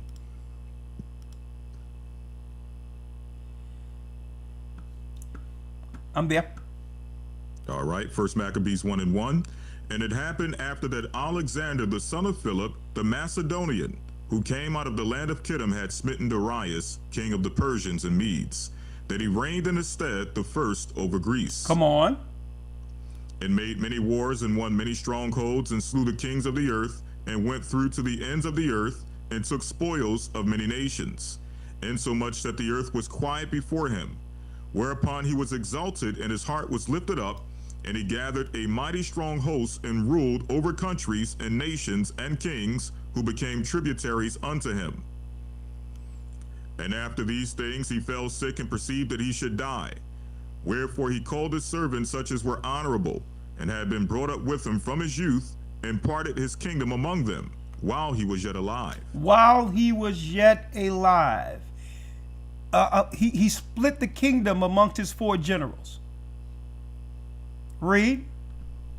So Alexander reigned 12 years and then died, and his servants bare rule, every one in his place. This is And where after his- Esau began his power over the earth, folks. The power they're still wielding till this day. Hence the reason they took this book out of the Bible. After his death, And after his death, they all put crowns upon themselves, and so did their sons after them many years. And evils were multiplied in the earth. and evils began to multiply in the earth now that Edomites were in charge. Huh? So if you want to know where white people come in, they come in right here. Right? This is when they began their power. Now, why am I dealing with this in general? Well, it doesn't matter, elder lawyer, how much things change. They stay the same. George Bush's family tree and ancestry chart. Look right here. Look right here at the descendants of George W. Bush.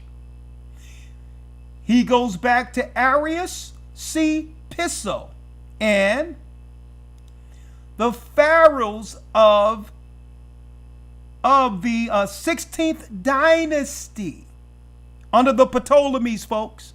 Listen. The following chart traces the descent of the American presidents George Herbert Walker Bush. Right? Let me get it here.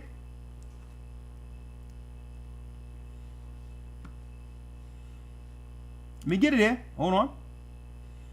George Herbert Walker Bush. Let me blow it up. Look at this. Look at this. Roosevelt Franklin. Roosevelt Franklin, folks, went to Philip of Macedonia. Alexander the Greek's father links directly to Franklin D. Roosevelt, another president of the United States. Look down here. And they both go to where? Alexander the Great. Alexander the Great. Even guess what? Even Cleopatra. That was the niece of Alexander the Great, the second niece. These are all Edomites that their dynasties connect directly to the United States of America.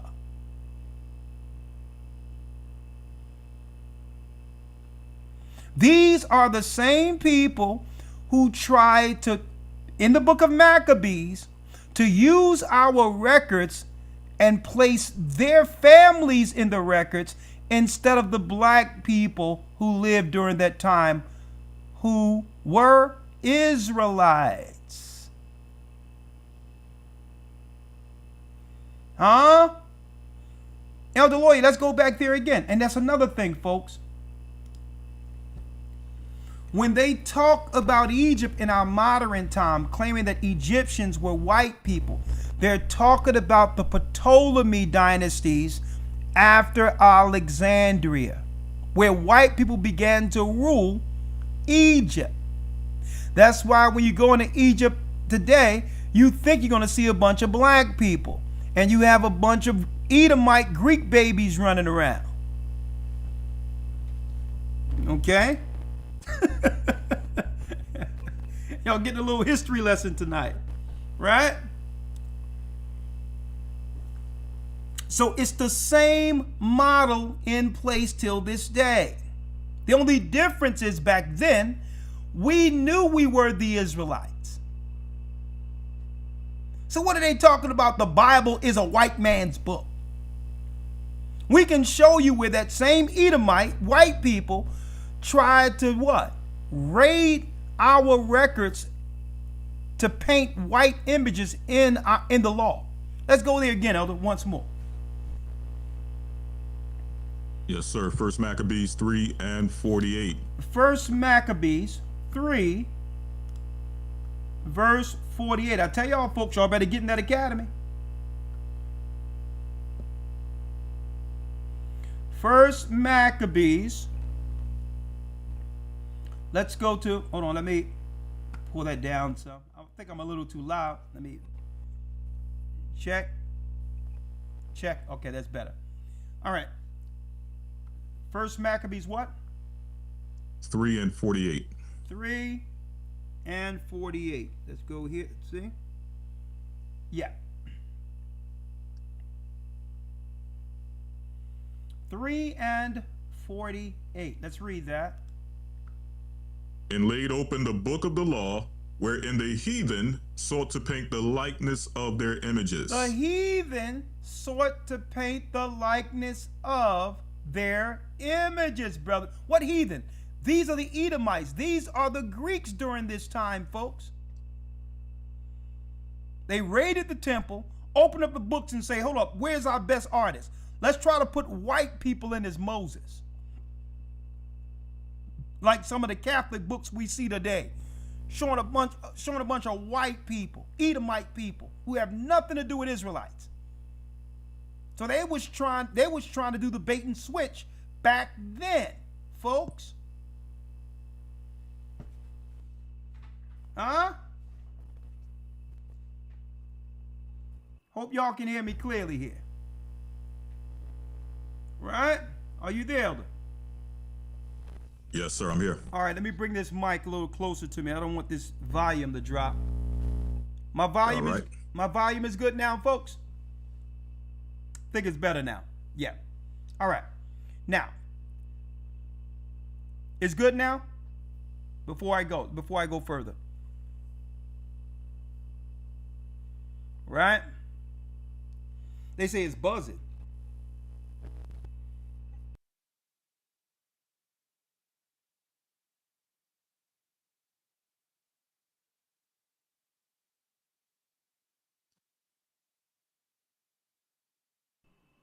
Okay. Yeah, I think it's better now. It's better now. It's better now. I can see it's better now. Yeah, I'm not going to mess with it now. All right, Elder. Okay. Now let's go in. Right?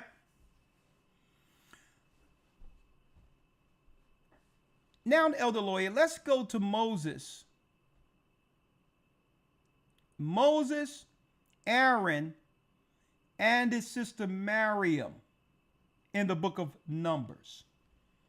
Since they try to claim that the Bible is a white man's book, right?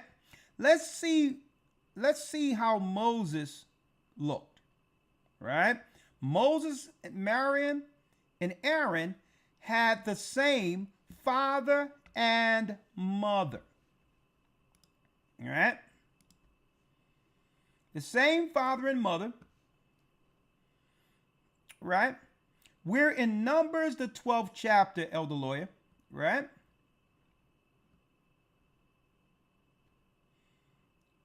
You there, lawyer? Let me hear you. I didn't hear you.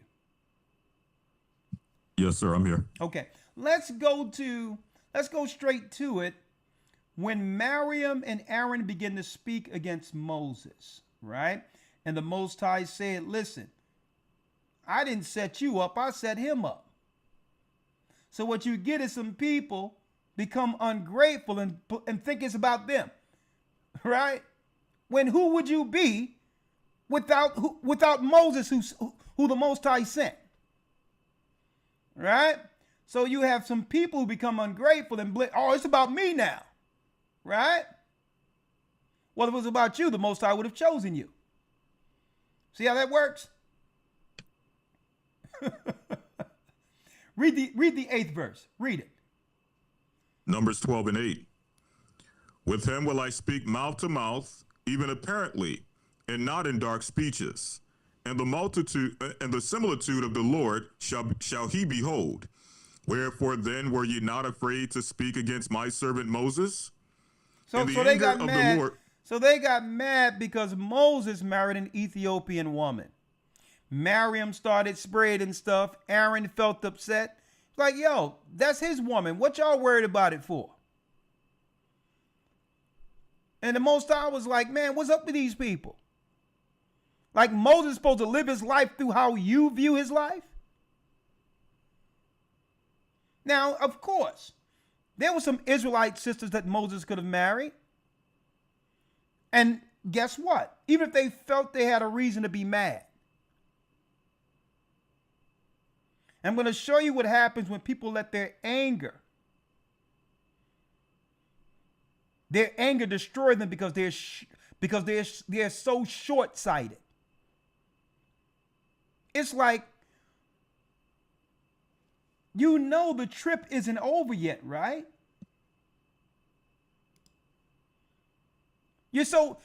With your short-sightedness, Moses is the one that led us this far. So you're going to let one instance get in the way of the total mission? Only thing they could focus on was one thing they didn't like about Moses. Not realizing, hey, all right, the Most High chose him. He didn't choose you. You're living and you're thriving and benefiting because of whom the Most High chose. See? So these people with very, very short-sightedness, his own sister and brother turned on him.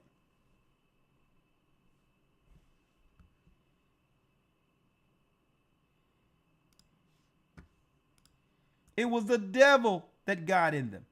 And the Most High said, were y'all not afraid to speak against him? The Most High told them straight up, I'm not dealing with y'all. I'm dealing with him. And don't forget, all the notoriety, the popularity that Miriam received, that Aaron received, was through proximity to him. So how can you tear him down without tearing yourselves down? See how that works? Read the 9th verse. Verse 9. And the anger of the Lord was kindled against them, and he departed. And the cloud departed from off the tabernacle, and behold, Miriam became leprous, white as snow. She became what? Miriam became leprous, white as snow. So how can someone claim that the Bible is a white man's book? Moses, Aaron, and Miriam had the same father and mother. A curse for her disobeying and rebelling against Moses was the fact that she was turned white.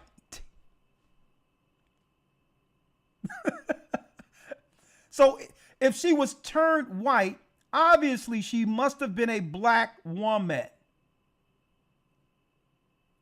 What you mean this is the white man's book? The curse is that she was turned white. Huh?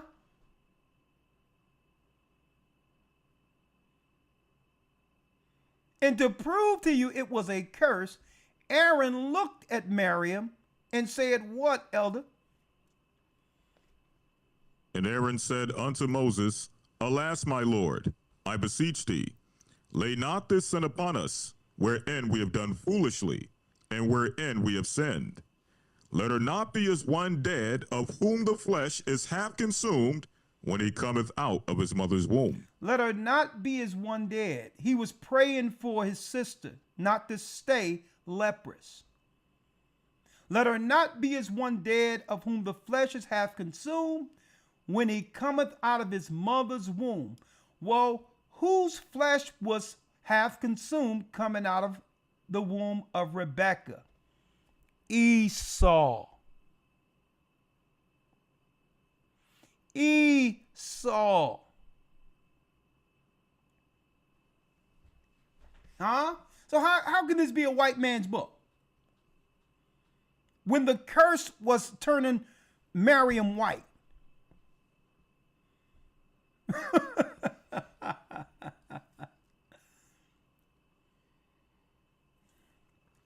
Let's go to Songs of Solomon 1 and 5 real quick.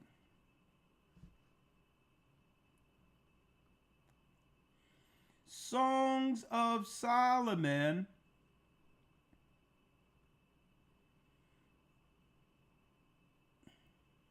1 and 5. Yes, sir. This is Songs of Solomon 1 and 5. Hold on, let me get it out of the Old Testament here.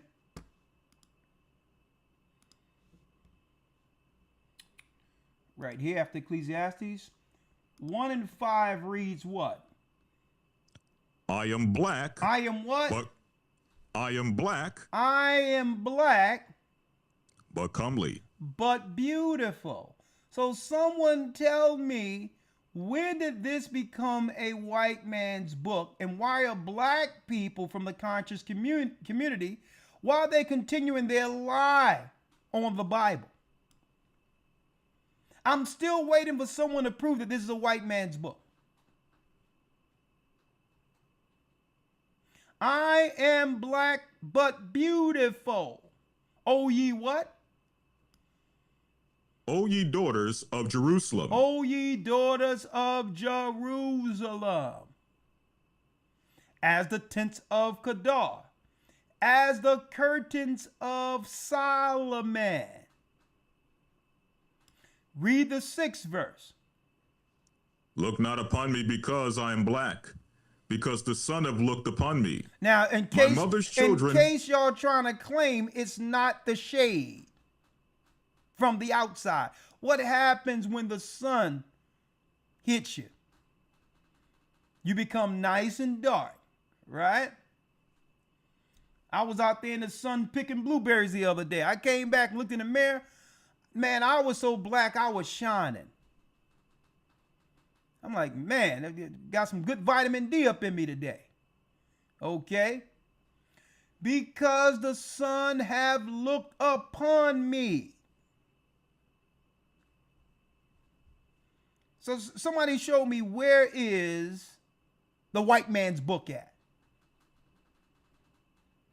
Huh? What? Talking about this is a white man's book. What? What happened was, during the Renaissance period, when we, after we fell, the evil Roman Empire under the Vatican got these sodomites, Leonardo da Vinci and Michelangelo, to repaint the images of a Spaniard, Edomite, as Christ under the Borgia family. They accomplished what they couldn't finish in the book of Maccabees. They started opening up our records, putting in Edomite images. Okay? So let's make that clear. All right? Now, elder, if you will, let's go to Acts 13.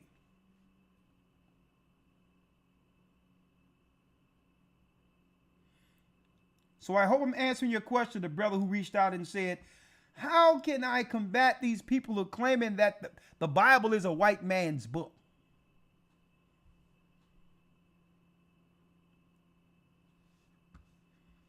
You have all the proof you need tonight. And I'll tell you what, a lot of them know it's not a white man's book. They know it's not a white man's book because when we're not around, they argue to white people that all the people in the Bible were black. Right?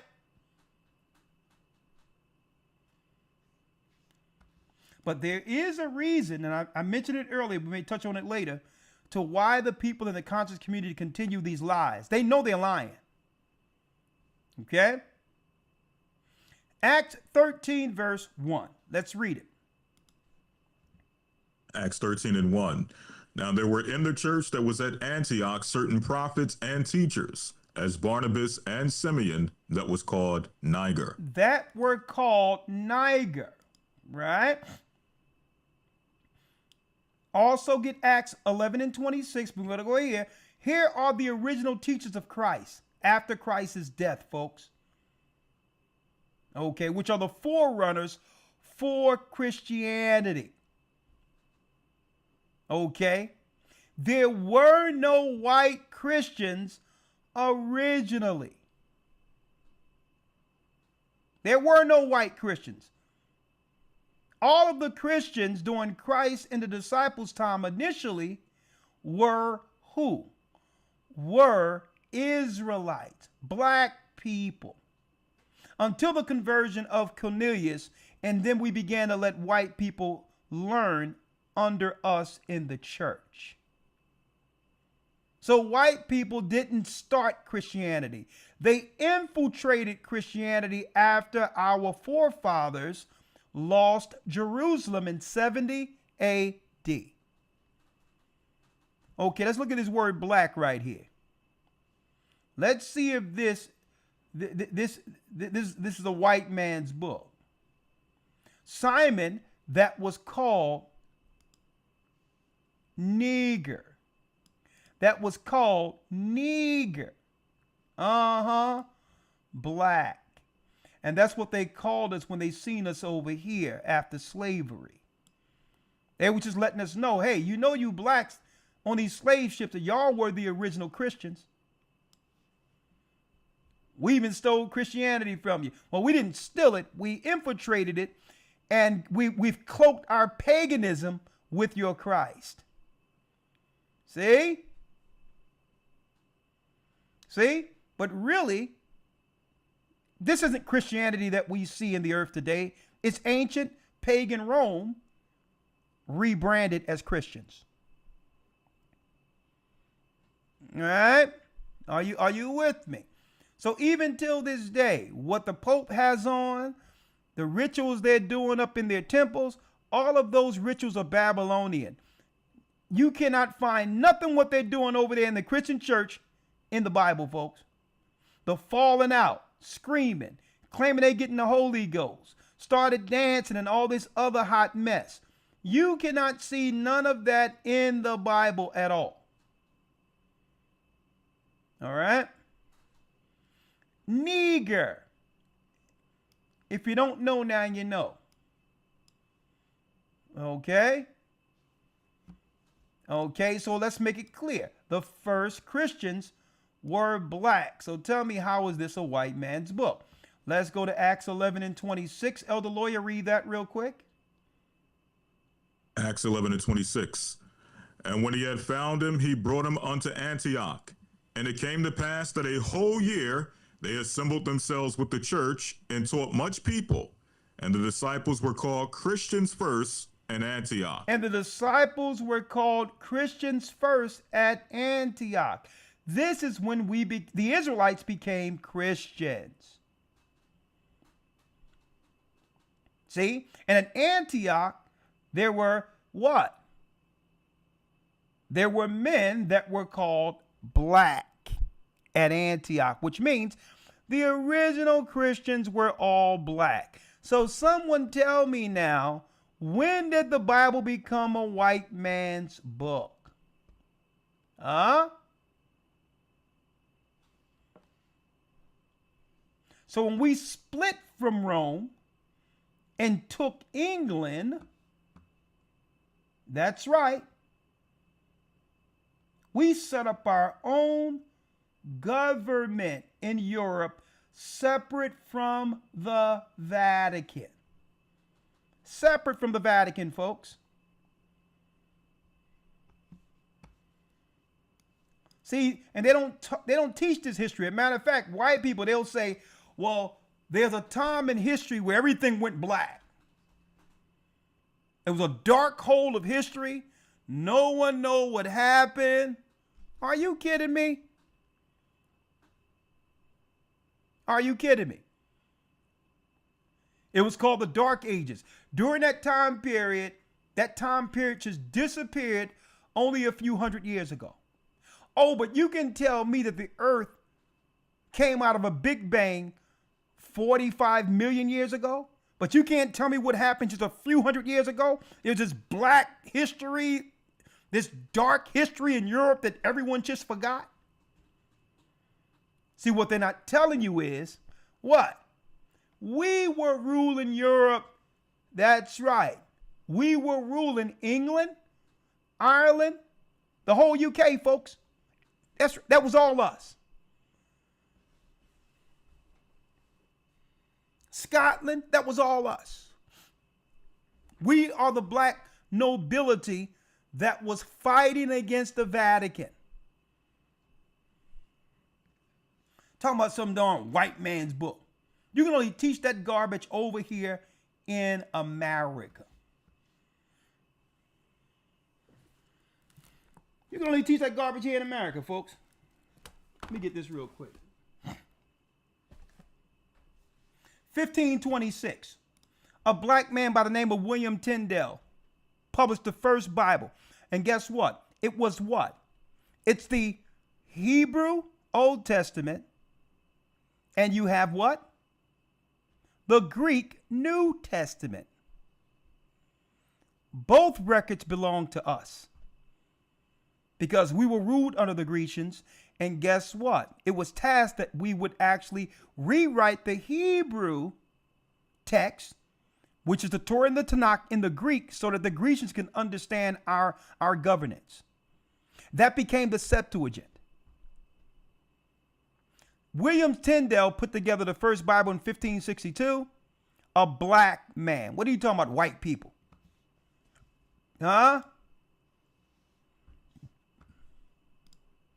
Another black man by the name of King James, 1611, compiled the first what? Complete, which really, it was a greater translation because he got all these different translators together, 70 scholars. Right? I'm gonna bring that criminal in later. I need y'all to look at this, folks. Hold up, let me get it.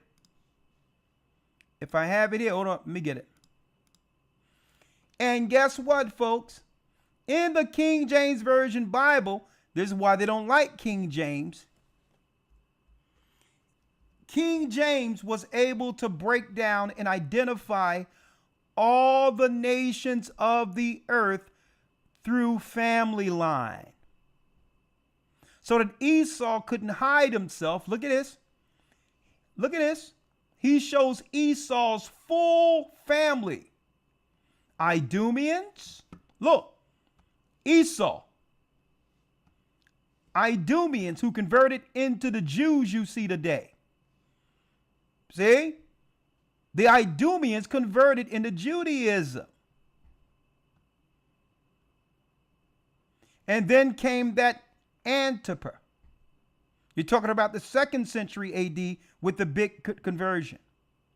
Then you have Antipater. And then who came out of Antipater? Herod the Great, another Edomite who was there to kill our Lord and Savior at birth, the black child. Look at this. You see why they don't like King James? Because King James was identifying Esau's whole family line. Even when Esau would convert into Judaism, folks. Here's Zepho. Zepho, this criminal right here, Esau's grandson, went into Italy and set up the Vatican we see today. You see why they didn't like King James? King James was no homosexual. He wasn't white. None of those lies they allowed to fester in the stinking conscious community. All right? Look, this is history, folks. Here's Haman, the Agagite, who made an agreement during the time of the Persians to try to kill our people in Iran. Another Edomite, Haman the Agagite. King James had a peg on all of Esau and was tracking Esau back then. What y'all talking about? Talking about the Bible is a white man's book. Are you kidding me? Right? And look at this here. Here is the God Presto Magic, this swine-eating incest pagan who slept with his sister Lucretia. This is the demon the Edomites put up to be the Presto Magic new Jesus Christ.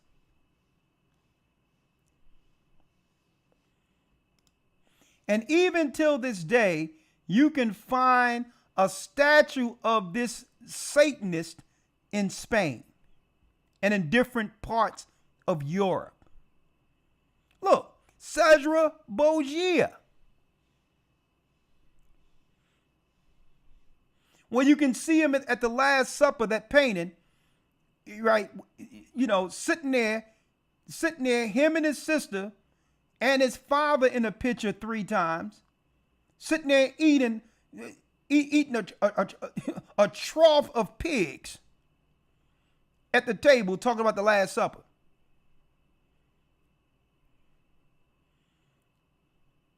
Here's a criminal they put up to be our Lord and Savior Jesus Christ. Presto Magic, there go your new Jesus. Yeah. Gonna talk about the Bible is a white man's book. Where's that? Let me tell y'all, folks, the governing body of Esau could care less about the Bible. Okay? And to prove that, look at the world they have produced. That's totally contrary to it. They could care less. The only reason they cared about the Bible because at one time we reverenced them believing they were the people. That's the only value they had in it. Once they couldn't use it no more, they threw that to the side and went and became and set up yoga shops. Okay? Esau understands one thing and one thing only: power. And if he can't use the Bible for power, he'll discard it and use something else.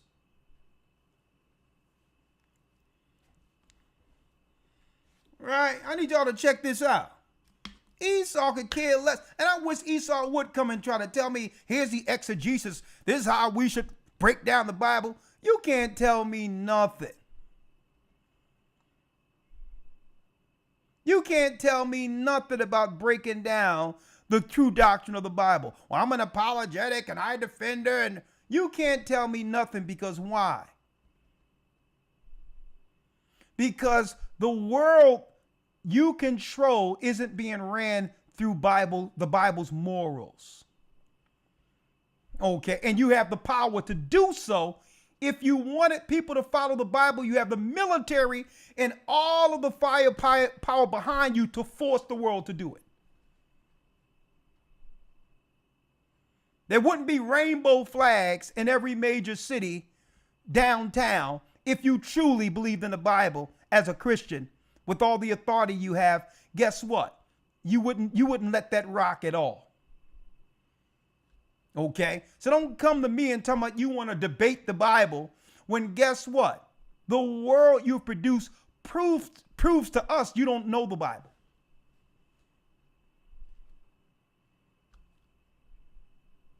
You think if we were in charge with all the power to execute on the earth that we would allow the world to be as it is?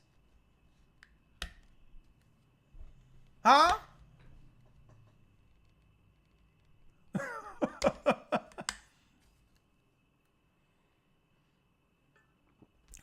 And so, folks, this is what they feared. They feared we would actually find out. These people don't know the Bible. They only use the Bible to execute seniority and superiority over other people. That's the only part about the Bible they like. That's it. If they can convince us that they're the people, they like that part of it.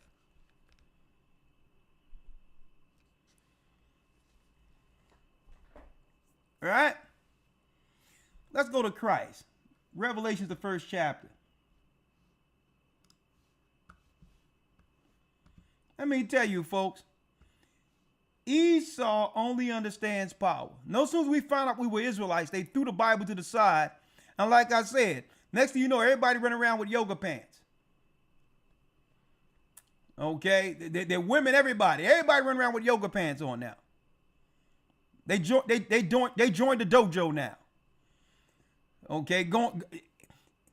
They got a Buddha sitting on the same mantelpiece that Cesar Borgia picture used to be. Esau can switch it up. He don't care. I'm gonna tell you. He'll use it until the wheels fall off, and then he say, okay, the gig is up. The black people know the Israelites now. Okay, what are we gonna do now to undermine them? We can't use the book no more. And see, I can understand the white man doing what he's doing. But it trips me out how our own people go against the book. When the book is talking about you. You're the people and trying to deny the only book that can help save us out of this. Revelation 1. Right? And then we're going to open it up in a moment. Let's go straight to it. Let's go straight to 13. Yes, sir. Revelation 1:13.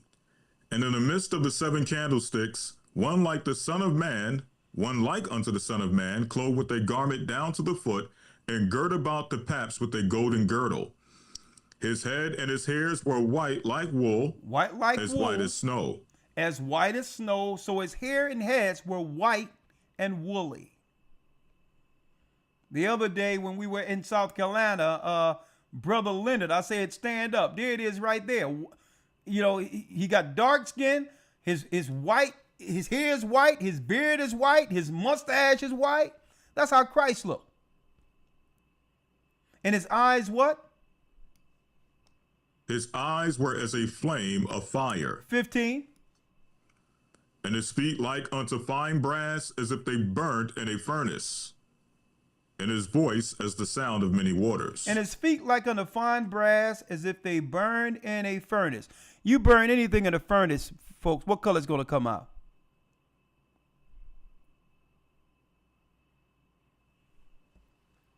So let me tell you, folks, and what I'm teaching right here, the people in the conscious community have heard this from every Israelite in New York since the inception of our people beginning the awakening. They've heard this. They know that the people in the Bible are black. They know this. But they still come against the Bible, not because they believe the Bible is tampered with. It gets in the way of their grift that they've continually lived. They lived grifting on our people who are predominantly Bible believers. And that's what it's about, convincing, because without our people who came out of slavery, who believed in the Bible, who would fund the conscious community? Think about that, folks. So they had to convince us to jump ship out of our book in order for them to get people they can grift off of. And see, the conscious community, they don't have one religion. It's whatever religion they can use to grift. Okay? It can be Islam. It can be the Bible is tampered with, and they'll go there so they can get you into some Egyptian garbage. Folks, they've even turned Africanism into a religion. Okay? Wakanda in Africa, making us believe that it was the paradise and all this other stuff. And that's nothing, shade against our people in Africa. But they made it out to be this utopia to Christians so that they can convince them to go into African religions such as hoodoo, voodoo, and all this other crap they deal with.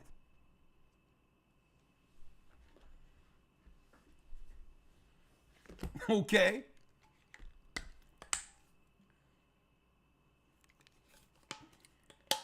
I'm gonna tell you. And people want I'm gonna tell you why they can't deal with the Bible, folks, because you have to have a conscience to believe in the Bible. You have to have a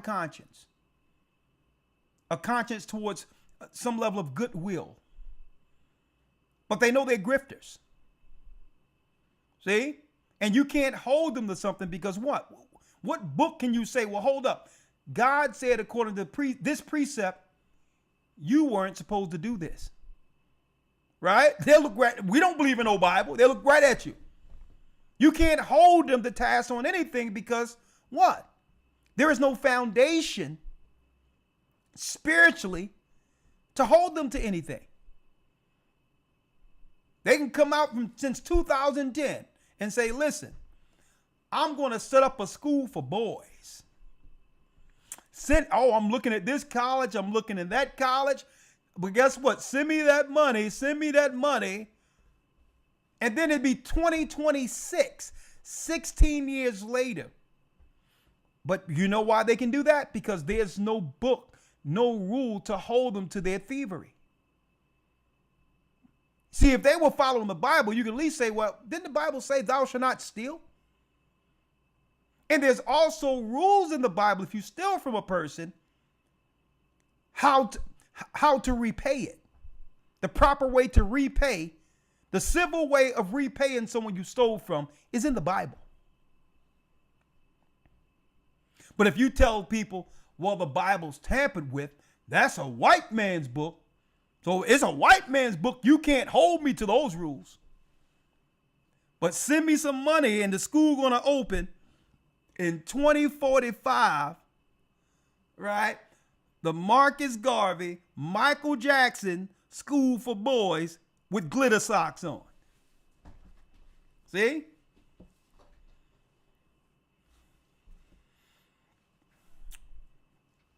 Someone asked, can we break down the red eyes? Of course, because it says his eyes would be what? Let's get it real quick. Red with wine.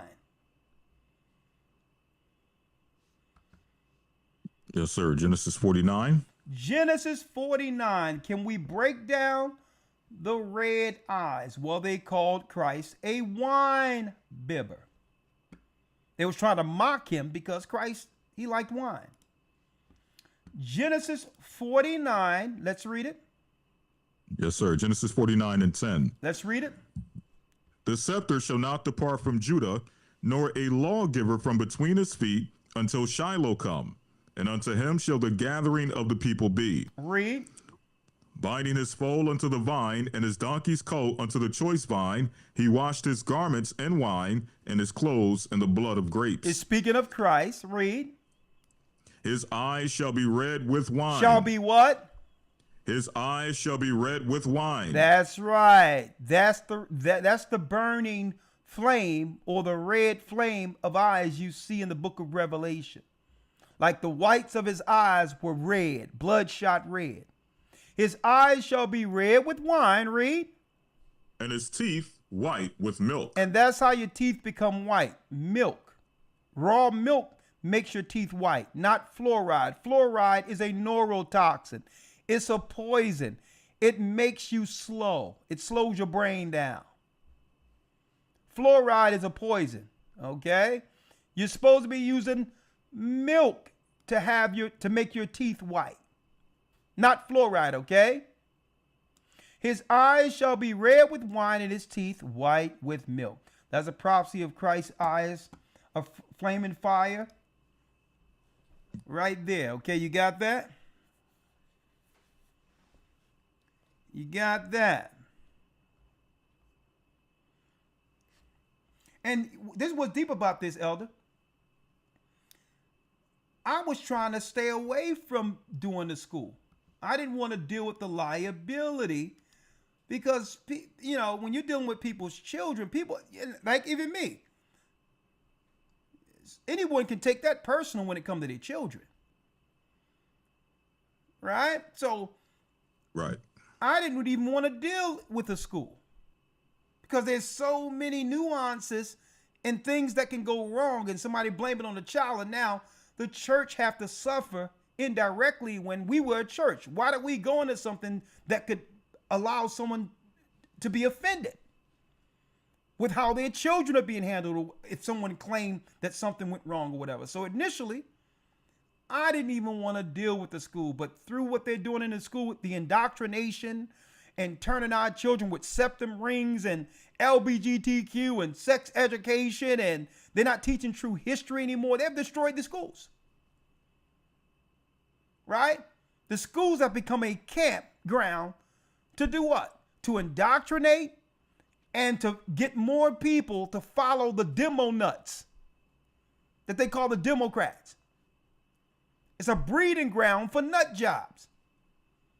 Okay? And so we had to do it. We're like, you know what? We have to teach our children. And it didn't take 10 years. It didn't take 15 years. And that's you know, even back then when this guy came on our broadcast, we found out later that Umar cat from Philly was a thief.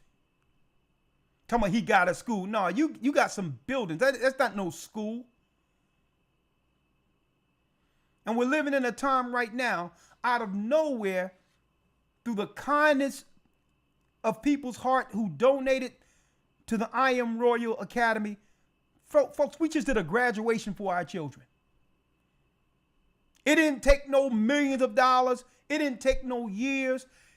It just took some serious people who cared. Some serious people who was willing to dedicate their time for the future, for our future. And that lets me know how big of a grift that is. And I'm going to tell you, folks, here's the shame part about it. Esau will only allow this to go on if it's it's destroying our people. You think if this guy would have grifted money from the white community or any other, he'd still be running around talking about send me some money for a school?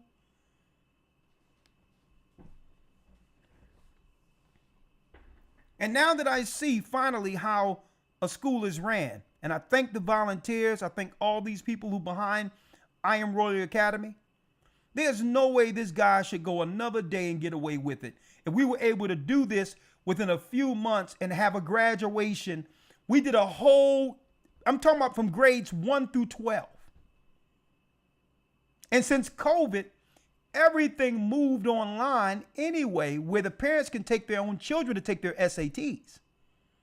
So if this guy really wanted to do a school, he could just do it online because that's where it's trending at anyway.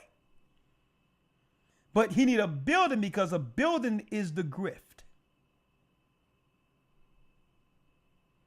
And this comes around full circle. People wonder why I'm pointing that out. Well, I'm pointing that out, folks, because these are the same people who try to get us out of the Bible. Why? Because they don't want to be accountable for what they're doing against us. You can't hold them to anything because they truly believe in nothing. But they need the passion that comes with Bible believers because what? Bible believers have compassion. And the conscious community, they see that as a weakness to exploit, that should be exploited.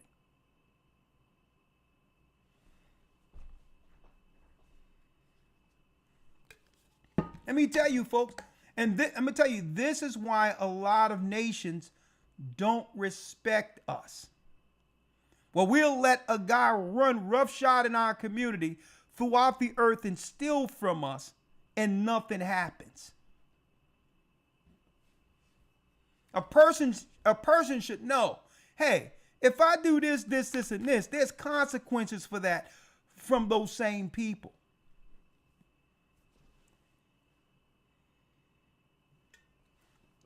There's no way, folks, that I would promise a school for our children and not deliver it. No way. You know how many years families been asking me, all the church members we have, when can we do a school, something for our children?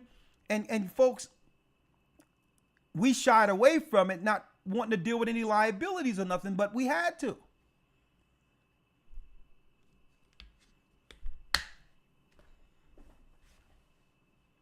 I'm going to tell you, this is why people don't respect us. When you have somebody walking around and just stealing from the people with no consequences attached. Why? Well, this is what you get, folks. That's the benefit that they have not believing in the Bible. Because you can't hold them to anything. See? You be like, oh, the 10 Commandments say, thou shalt not commit adultery. Y'all can't. They be like, listen, we don't follow the Bible. That's a white man's book. Right? So we can do whatever we want to do. See? Speaking of the school, Elder, I need to make this announcement real quick.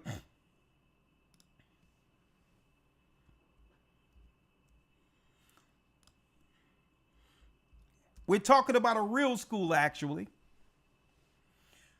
And I Am Royal Academy, we're looking for teachers. Teacher volunteers are needed as we expand the I Am Royal Academy school. Okay? Shalom, family, as we prepare for the 26-27 school year. I Am Royal Academy is seeking dedicated volunteers to support our students and programs. We are currently looking for the following: IEP support, ASL teachers, art teachers grades 1 through 12, math teachers grades 3rd through 5th grades, reading teachers 1st through 3rd grades, history teachers, we're going to throw in some Hebrew history, history teachers 1st through 8th grades, science teachers 1 through 12, English teachers we need from 9 to 12, high school English teachers, gardening teachers teaching our children how to garden from grades 1 through 12, home economic teachers teaching our young men and women how to cook, how to bake, culinary skills 1 through 12. Fitness and nutrition teachers, grades 1 through 5. If you are interested in serving in any of these areas, please send interest inquiries to admin@IamRoyalAcademy.org. I repeat, admin@IamRoyalAcademy.org for more information. Thawada, we do appreciate your support. And yes, you will be sowing into the next generation of kingdom people. Okay? All right. So we're looking for some volunteers as we expand this. And folks, we don't have grants, nothing. Everything is coming out of whatever people donate to I Am Royal Academy. The money goes towards sustaining this program. All right. The parents are involved to get the SATs in any respective areas. And folks, it is accredited based on how it's set up with the participation of the parents. All right. So I wanted to put that out there. These are the volunteers we need right now for these specific areas. Okay. Again, admin@IamRoyalAcademy.org. And don't forget, the Hebrew and Bible Academy begins this coming Sunday. You don't want to miss this academy. Okay.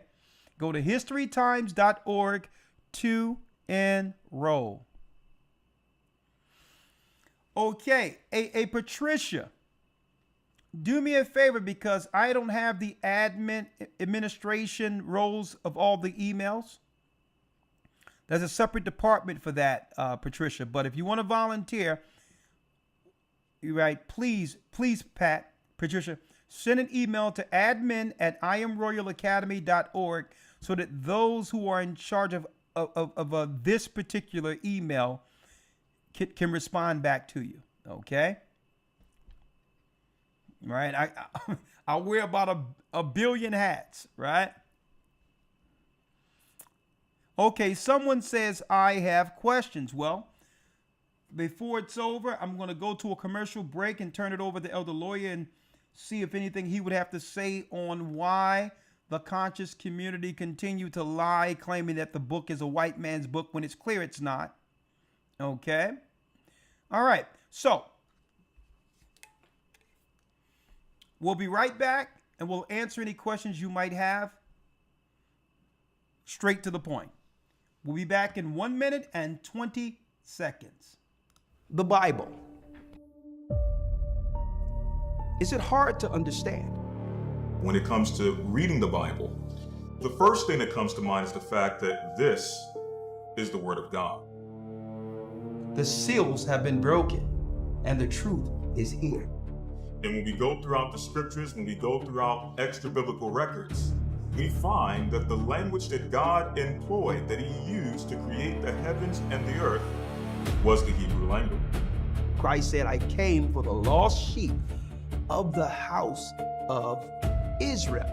But yet no one, no religious leader, no religious church out there anywhere can now identify the 12 tribes of Israel.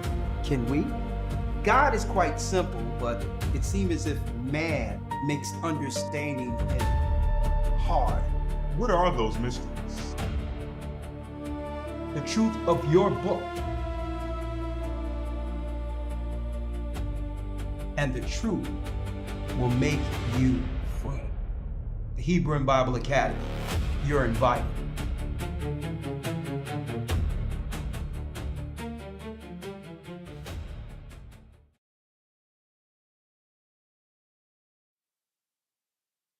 All right, Elder Lawyer, you with me? Yes, sir. I'm here. Okay. So anything you'd like to say before we segue into the questions? Yes, sir. Just a few quick points and one quick scripture. Okay. In regards to those who would deny the book based on who they believe the authors of the book are or who they believe compiled the book. One thing I often say in regards to the Bible is that me personally, regardless of who wrote the book, regardless of who compiled the book, whatever their identity is, let's say hypothetically it was white people and that a white man compiled the book, so on and so forth. Okay. This book would have been the greatest creation that the white man have ever created. With the wisdom, the moral codes, and believe it or not, regardless of what it is you believe concerning the book, ultimately, you're going to be judged based upon the morality in this book, regardless of what you believe. So as you were mentioning earlier, the reason why we believe the book, number one, is because of the morality in the book. But then secondly, for those who have sinned against the morality in the book and the moral principles of the book offers the teachings of redemption, repentance, and salvation for those who have sinned against the moral codes so that we have a chance to partake in God's kingdom. Now, I know that's going above the mind of the carnal, everyday so-called conscious individual who, you know, the idea of a kingdom, so on and so forth, in his mind, that's a fairy tale. But for us, so is the what they talk about ancient. The way they talk about ancient Egypt to us is a fairy tale. Okay, that's Wakanda to us. The way they talk about Africa, that's a fairy tale to us. Okay, but nonetheless, just a quick scripture in the book of Revelation 20 to show you that regardless of what you believe, in fact, before we go there, let's go to Romans, the 3rd chapter, to show that regardless of what you believe concerning this book, because I believe you may still have those who may watch this, who may see it, and still may conclude amongst themselves or within themselves that, well, I still don't believe the book. I still believe it's a white man's book, and therefore I'm not going to trust it, not going to read it, not going to research it, not going to take on the principles and the moral codes and the wisdom and the salvation that is taught in the book. Let's see what the Bible says about that. First, in the book of Romans chapter 3 and verse number 3, it says, For what if some did not believe, like those in the so-called conscious community, like those who refer to themselves as either black Muslims or black people who have adopted Islam? They say within themselves that, well, I don't believe the Bible, or I just believe the parts of the Bible that confirm my belief system or my religion. The Bible says, for what if some did not believe? Shall their unbelief make the faith of God without effect? Is your unbelief going to change the prophecies and the covenants and everything that the Bible teaches? God forbid. Yea, let God be true, but every man a liar. That's the white man, that's the black man, that's the Chinese man. The Bible says, let God be true, but every man a liar. And that's another thing. The Bible, as you mentioned earlier, documents the history of all nations. It also documents the pitfalls. It documents the good, the bad, and the ugly of all nations. No nation in this Bible, even the chosen nation, the Israelites, gets away scot-free according to this book. This book is a book of true justice, where, yes, there is a chosen people, there is a favored people, but even they don't escape the judgment of God. And that leads me to my last point, Revelation chapter. Before you go there, there's one thing I wanted to say on what you've just mentioned. Yes, sir. When it states here, real quick, for what if some did not believe? Shall their unbelief make the faith of God without effect? Is God going to stop doing what he's doing because some simpleton don't want to believe the Bible? Right? Right. God forbid, which is no. You're not stopping anything. You're not stopping the show. Let God be true, but every man a liar, as it is written, that thou mightest be justified in thy sayings and mightest overcome when thou judge. The Most High is justified in his sayings through the word. You tell me one prophecy the Bible stated would happen that didn't. That's right. So that in of itself tell you the Most High is true above all man, because if there's a place where you can go into the Bible and say, aha, here's proof of prophecy that didn't happen according to your book, you all would have done that already, not believing in it. So when it says, let God be true and every man a liar, it's talking about the prophecies. What prophecy has failed? Proven that this book is 100% spot on. Now man can come up short, but not God, not the word of God. But I just wanted to put that out there. But go ahead, Elder Lawyer. Yes, sir. Absolutely. One last point in Scripture, Revelation 20:11. It says, and I saw a great white throne, and him that sat on it, from whose face the earth and heaven fled away, and there was found no place for them. Regardless of who we think wrote the Bible, regardless of who we believe about ourselves, at the end of the day, every last one of us will have to stand before this great white throne. Verse 12 says, and I saw the dead, small and great, stand before God, and the books were opened. And another book was opened, which is the book of life. And the dead were judged out of those things which were written in the books according to their works. So everyone is going to be judged, regardless of whether you think you're from ancient Kemet, regardless if you think you from, whatever you think about yourself. You think you're a Muslim, whatever you consider about yourself.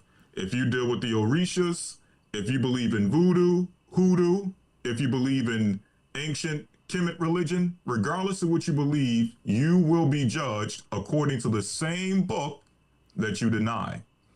So it's your benefit to become acquainted with the book, because you will be judged according to the book. And with that, I conclude. Yeah. See, but what they try to do, Elder, they try to throw shade at the book, blaming the white man, right?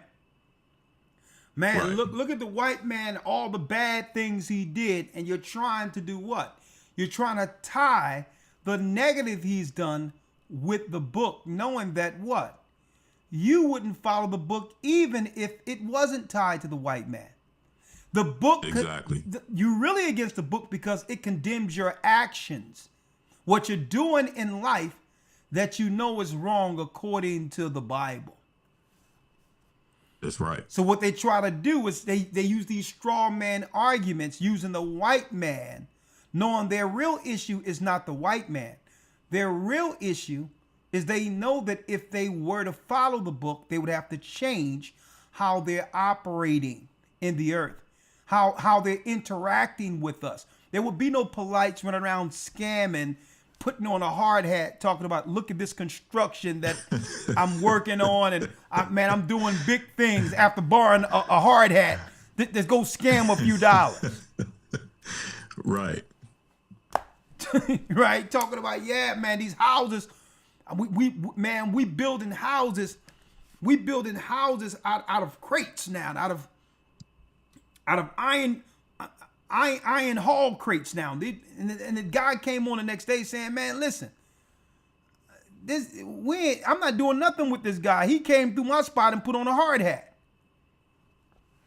Let me tell you, folks, the reason why they're not dealing with the Bible is because they know the Bible condemns their actions. Right. It condemned their actions because by not believing in the Bible, you're not accountable to anyone for anything. Right? So, I mean, you got a bunch of scammers. They'll come and say, man, you got to realize their religion is scamming in the conscious community. That's their religion. This is how they survive. They come to you and say, yeah, man. Oh, yeah, man. You need to let me do some paperwork. You know, as a sovereign Moor, you give me some money and I can run your Social Security and the paperwork, because there's a lot of money that's offered to you as a free man. You'd be like, yeah, how much? Man, your Social Security probably, let me run the numbers. let me run the numbers real quick. Man, it looked like, man, okay, you work at this job? Man, listen, you got about 2 million sitting somewhere. Like, what, 2 million? Yeah, man. What you got to do is give me $3,000 to do your paperwork. I'm like, I give you 3,000, I get back 2 million? Yeah. See, I started flipping it on them though, because when I was in England and going to other places, I would go sit down in this mess and I'll look at it. And I'm like, so you get 3,000, I get 2 million. Oh yeah. All right. I'll tell you what, I'm gonna do you one better. I will sign paperwork where you can do my paperwork. And I'll tell you what you get back, I'll take 25% of that and you can have 75%. Just give me $500,000. You take 1.5 million and I'm good. You should have seen when I offered that situation, like, man, this dude, he's looking around, like, this dude going to get in front of my grift here. There's nobody in their right mind who know they can give you $2 million from your Social Security is going to take 3,000 up front. Right. Like, the math ain't math. And I'm like, y'all can't see y'all got a grifter up in here? I'm like, no, brother, I'll tell you what. If you can make me a sovereign man and my Social Security number can pop off 2 million, hey, you take 1.5. But I'm not giving you nothing right now. Next thing you know, they scatter like roaches. That tassel on the side of that red bucket, that Kentucky Fried Chicken hat, that thing spins around and they out of there. Folks, the religion is scamming naive Christians. They take our trust in Christ, they see that as a weakness to grift on. I'm going to tell you, folks.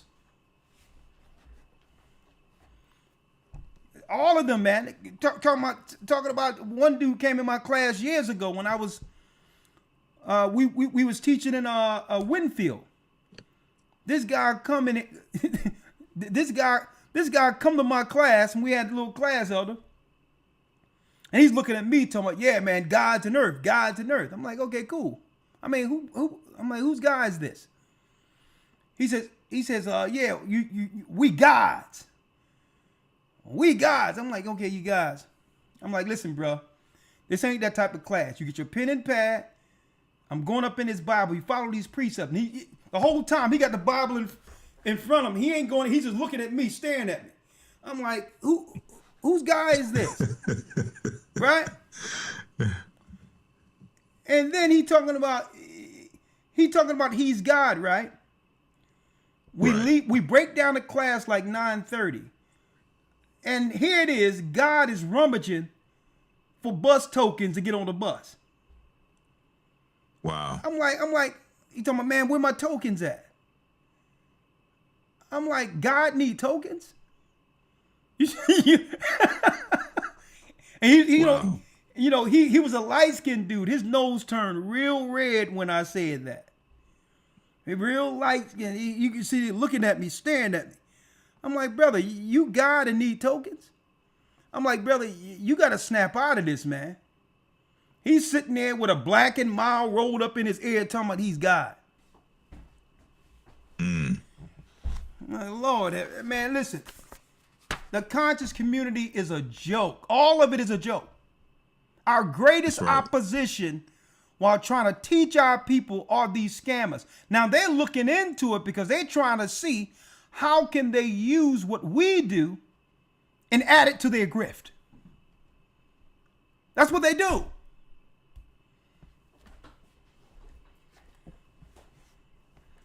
He's sitting there rummaging for a pack of tokens talking about he's God and earth. I'm like, listen, bro, listen. We dealing with some precepts right here. And then next thing you know, he looks at me, right? And he says this. You know Shakespeare wrote the Bible, right? I'm like, oh, that's interesting. That's one I've heard that before. I'm like, here it is. He said, well, if you go to Psalms and you see the letters, it reads Shakespeare. I'm like, all right. Go, show me that.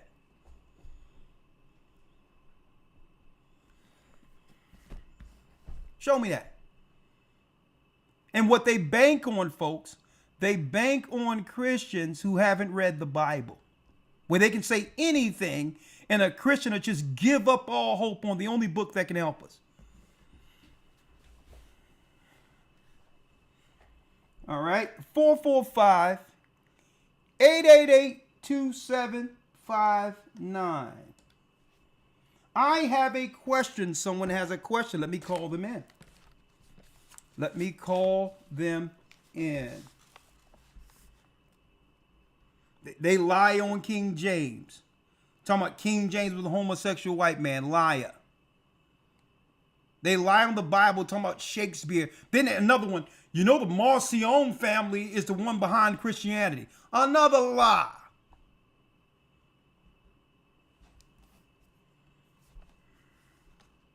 I'd be like, man, let's cut the chase. Let's not argue this Bible, man. What is your grift? Because obviously, the Bible is up against anything you're peddling. Okay, the Bible is in a way of anything you're peddling. So tell me, if I'm not to read the Bible, what should we be reading then? You go into these conscious community places, there's books everywhere. They'll teach from a bookshop. So, okay. I'm supposed to put down the Bible and read what then? All right, let me call them in. We got a few questions.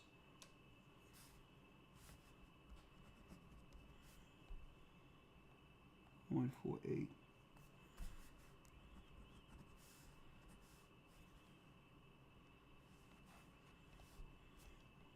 All right, call them in.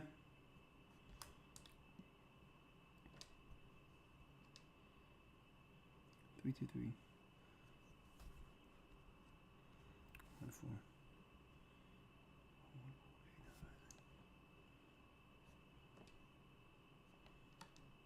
4. All right, let me call them in.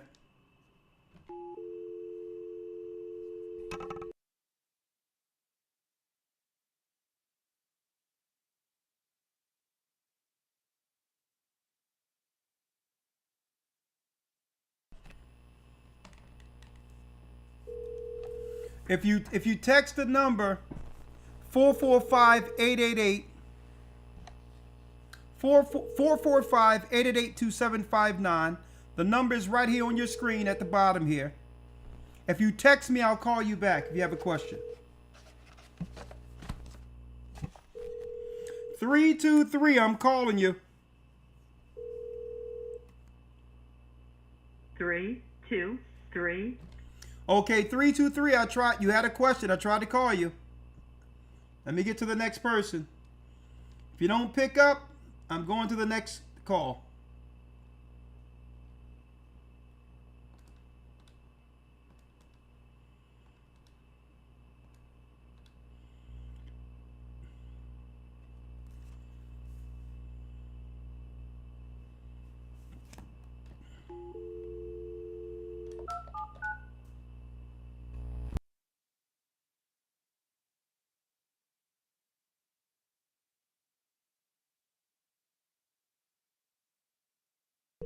Don't forget to go to historytimes.org. Week 1 of the Academy starts this Sunday.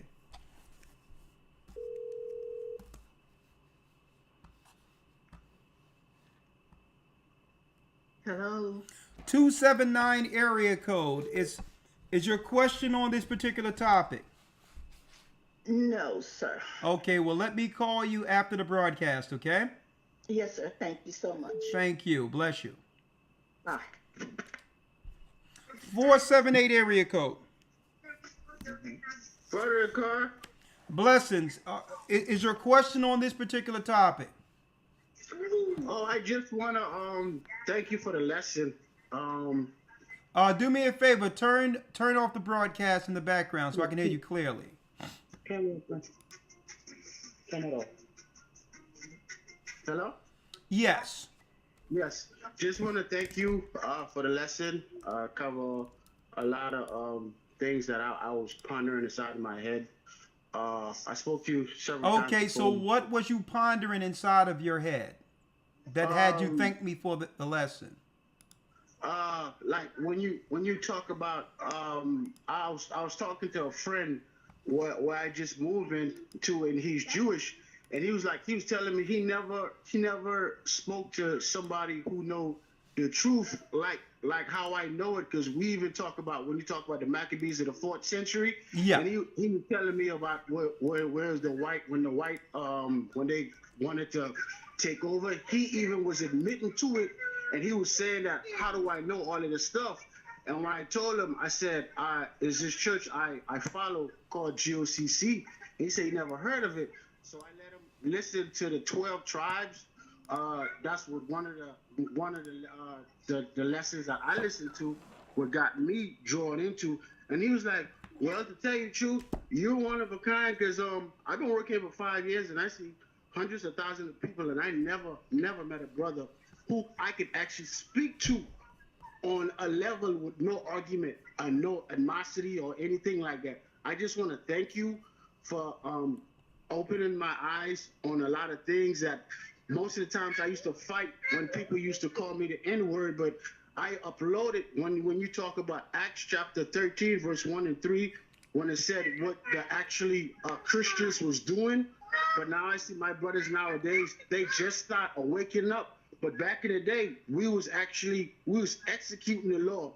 But most of my brothers today, when he said in well, let's do this, brother, because there's a lot of noise in the background. But I do have your point. All praises be to the Most High, and go hug those children. All right.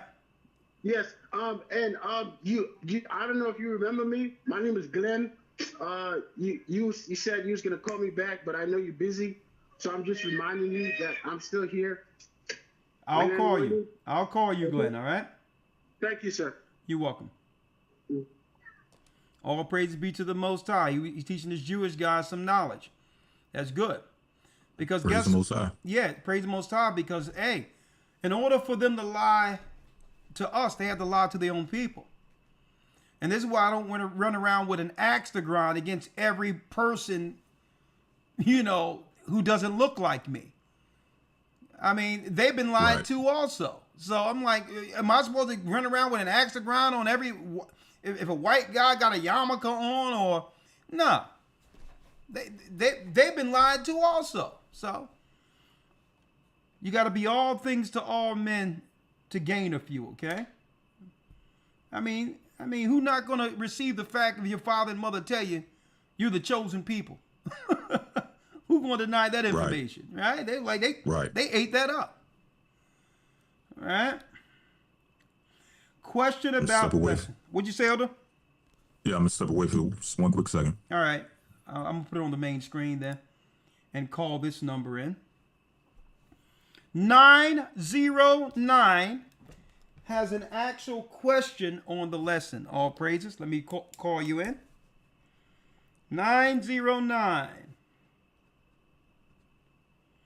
And those who would like to come in through Zoom, I put the Zoom link there. I'll be on for another 10-15 minutes, and then we'll wish you all Godspeed. 909, I'm about to call you in.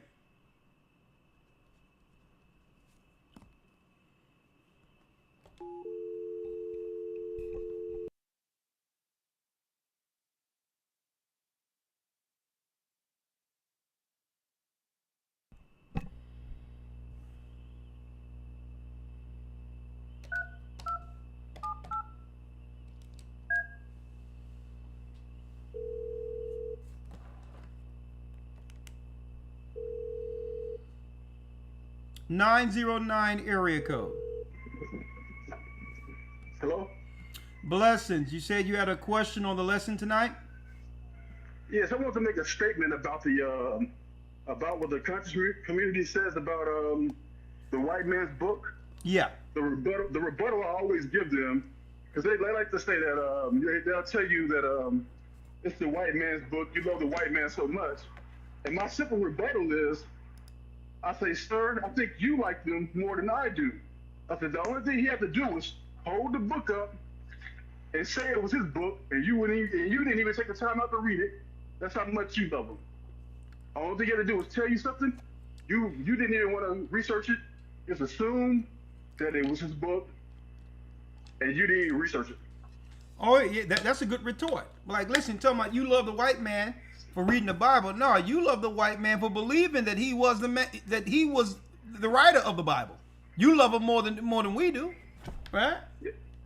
Because you didn't even try to read it. Like in the Bible tells you that Moses passed for the Egyptian son, right? The Pharaoh's son, right? Yeah. And during that time, it was mostly our people and Hamites, correct? Yeah. Okay, that's all I wanted to say. That was it. I've been watching you guys since I'm 40 now. I've been watching you since I was 22. Oh, look at that. And yeah, I was at Chapin College, and I remember seeing you guys doing street preachers. And brother lawyer didn't have he had no hair on his face. He was maybe 135 pounds. Yeah, he's a man now. Yeah, he's a man with kids, man. It's beautiful, man. It's beautiful. Hey, that's something. That's all I was doing with this call to say that. Thank you. And I'm going to say it again.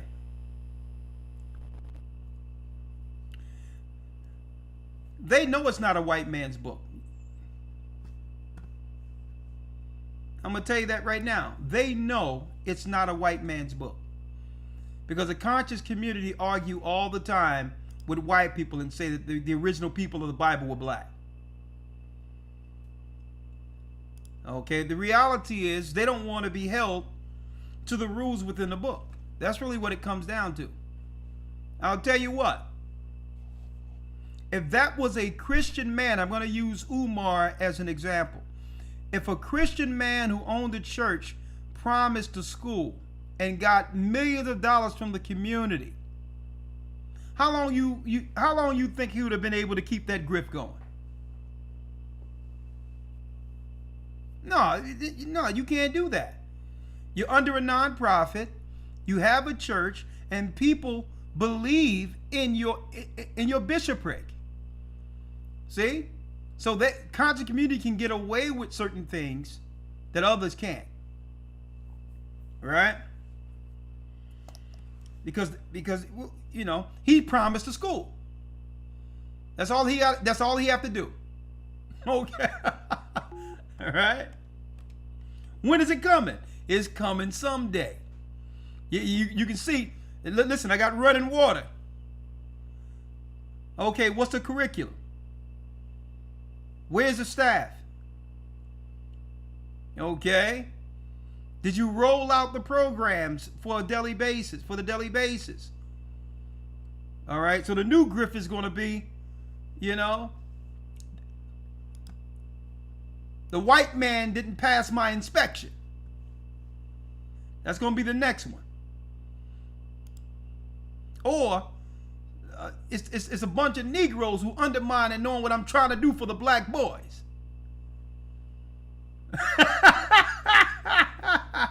How you doing, Lil Zay? Good to see you, young man. Blessings to you. Shalom, Elder. How are you? I've been well. How about you? I am blessed by the Almighty. Talk to me, young man. Yes, sir, man. I had two questions for you, but first and foremost, you know, all praises to the Most High. I know it's been a second. I kind of want to give you an update. I've been doing good, learning about the medicine and stuff. You know, I've been kind of trying to dive on that. I done started making syrups and all that stuff. But my first question for you, I had about last week, but I want to say about Friday, Saturday, I had one of my homeboys. He called me. He texted me. And he asked what was our take on the solar eclipses. I didn't know what to really tell him about that, so I came to ask you about it. Okay, hold on. Yes, sir. 1 second. Yes, sir. You go.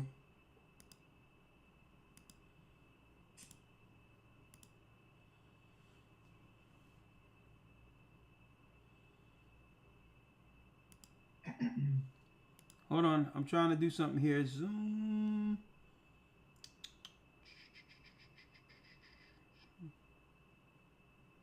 Mix.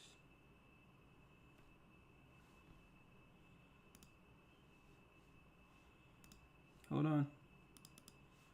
Capture.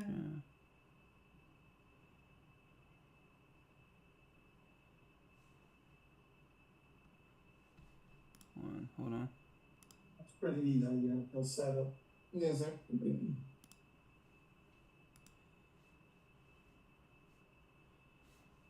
1 second, all right?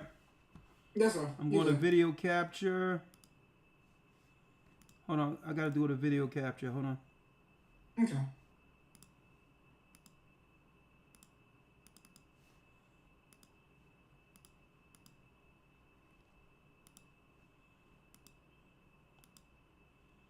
You see me now, right? There.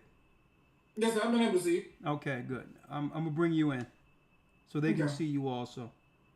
Yes, sir. 1 second. Right here. Where are you? I'm going to bring you through here.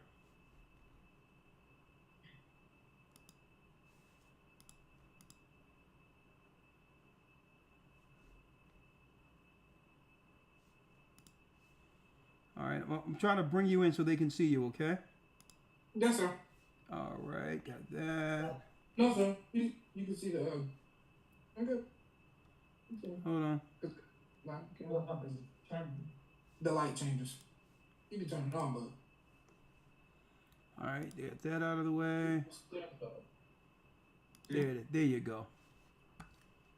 Save. Zoom meeting. There you go. All right. Zoom meeting is here. Hold on.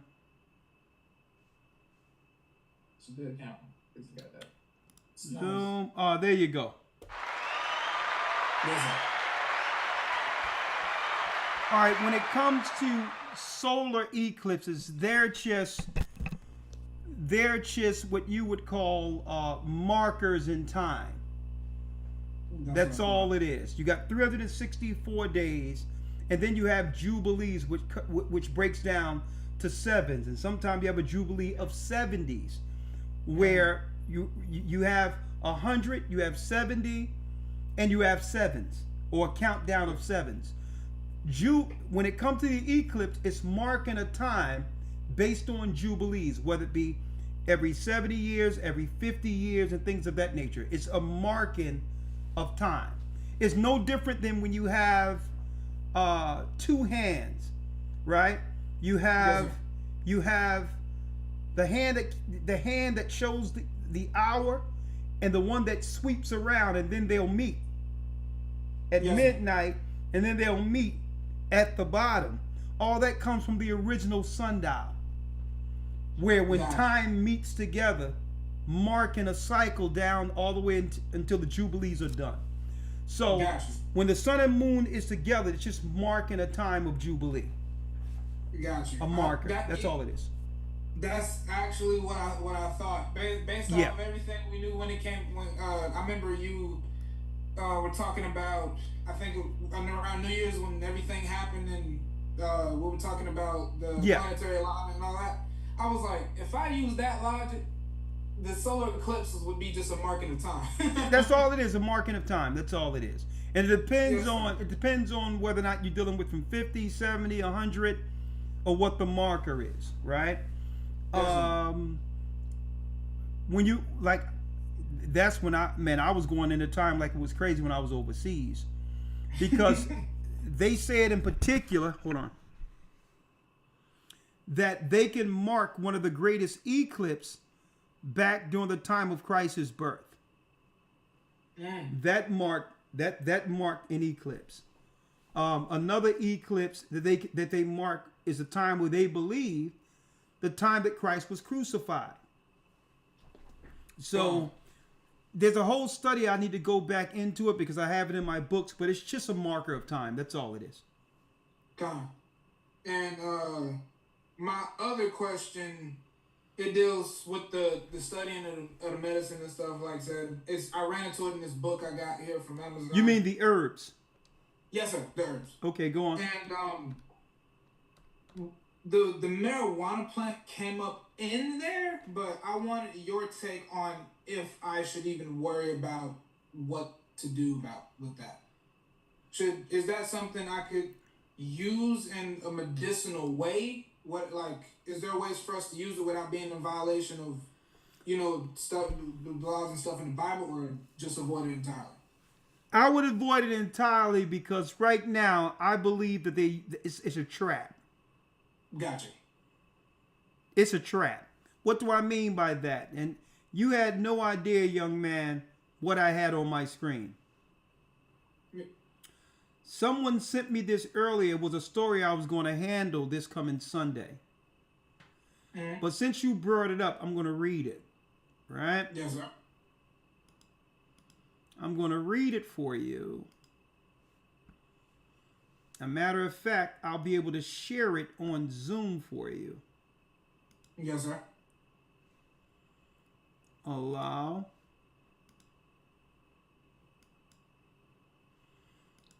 Okay, I'm sharing that with you. You see it? Yes, sir. Right? You had no idea that I was going to actually show that, but I'm sharing it with you, right? Yes, sir. And I'm going to show them what I'm showing you. This is from Marijuana Moment. A sister or brother sent that to my my messages today. New Virginia law forces medical cannabis patients to choose between their medicine and their housing. Op-ed. Medical cannabis patients in recovery deserve the same opportunity for stable housing as any other patient managing a chronic condition with a lawful prescribed medication. Virginia's recovery housing system is now forcing legal medical cannabis patients out of stable, certified homes, not because of any new public safety threat, but because a state law passed before cannabis was federally recognized as having accepted medical value refuses to catch up with reality. So let me tell you, so they using this cannabis thing as a proxy, right? Like for instance, under the Democrats, it was one thing because they can give you housing and all these others claiming that you had issues when really you would just these people wanted to get high. But through this, they'll give you housing. They would vote for Democrats and to hold seats for the House of Representatives so they can allocate more money. If you got more constituency, then you control the purse strings for each area. This is why they was giving this stuff out. But now that Trump is in office, they're using it as a political football to say, nah, the Democrats was doing this to get votes. We're switching this whole thing around with cannabis and we're kicking these people out. So it'll take nothing for them to turn around and go after people who are not on board with them. Okay? If you're dealing with it, at any time they can call it illegal and lock you up.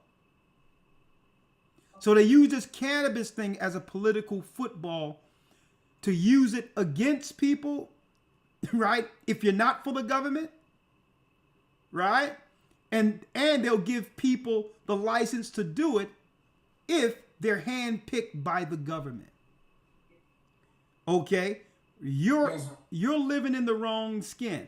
So you can, let me tell you, you're not going to get away with what Esau get away with this stuff. And so because of that, you should stay far away from cannabis as possible. Yes, sir. All right? Stay far. And guess what? It does have a lot of medicinal values in it when it comes to certain things. But unfortunate for our people, we have abused it. The majority of people who really need, the majority of people that's dealing with marijuana, there's nothing physically wrong. There's nothing wrong with them outside of them wanting to get high. Right? Mm-hmm. So when you were looking into it, right, you was going to use it for what? You was going to use it in your practice for what? It wasn't that I was going to use it. I saw it in there, and I was curious on what I could use it for that would be of medicinal value. Because I know he's pretty much like a family friend or uncle. He was talking about using it for like pain, and making oils and rub it on you for like pain and stuff like that. And so I was just kind of curious on what I could use it for, like an oil or something.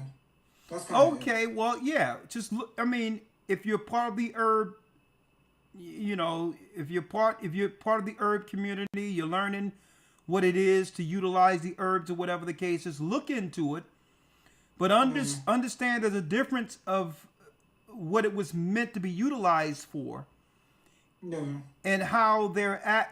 What they have done is they've actually engineered the cannabis so that they can ramp up the part of the cannabis that actually gets people high as a gateway with spirit. So a lot of this stuff is synthetic. A lot of this stuff is created to cause all types of issues psychologically and all that, opening up portals for spirits in people, all of that. So if you're in the herb area, I'm not going to tell you not to research its benefits, but also look at, okay, what does this do that another herb can't do?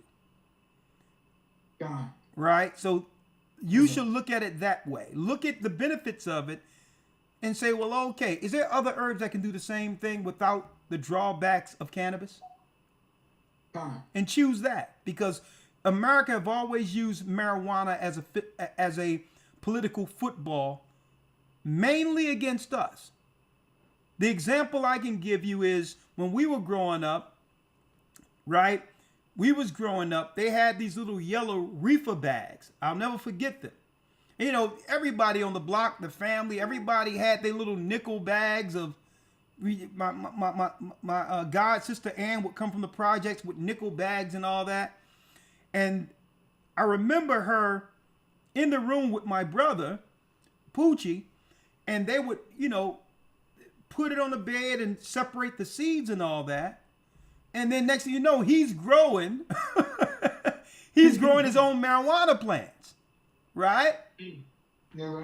Yeah. But then next thing you know, what's going on? You got cops and all that knocking down doors because people are planting their own marijuana plants as contraband. So it was always used as some, like what the white people can do, we can't do. He started planting that stuff. Next thing you know, they kicking down doors.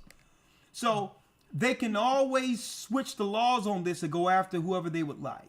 That's why they love to use marijuana in this middle ground so that the government can actually attack people indirectly through it. Right? So I would leave it alone altogether. Right? Yes, sir. All right? My Thank brother. you very much. My Yes, brother. sir. Shalom. Shalom. We'll be going soon, but there's one call that was missed. I'm going to try it again, and we'll leave it there. All right, my brother. You have a good night. I hope to see you soon. Yes, sir. I'll be back sometime. My Shalom. brother. You can let yourself out. History.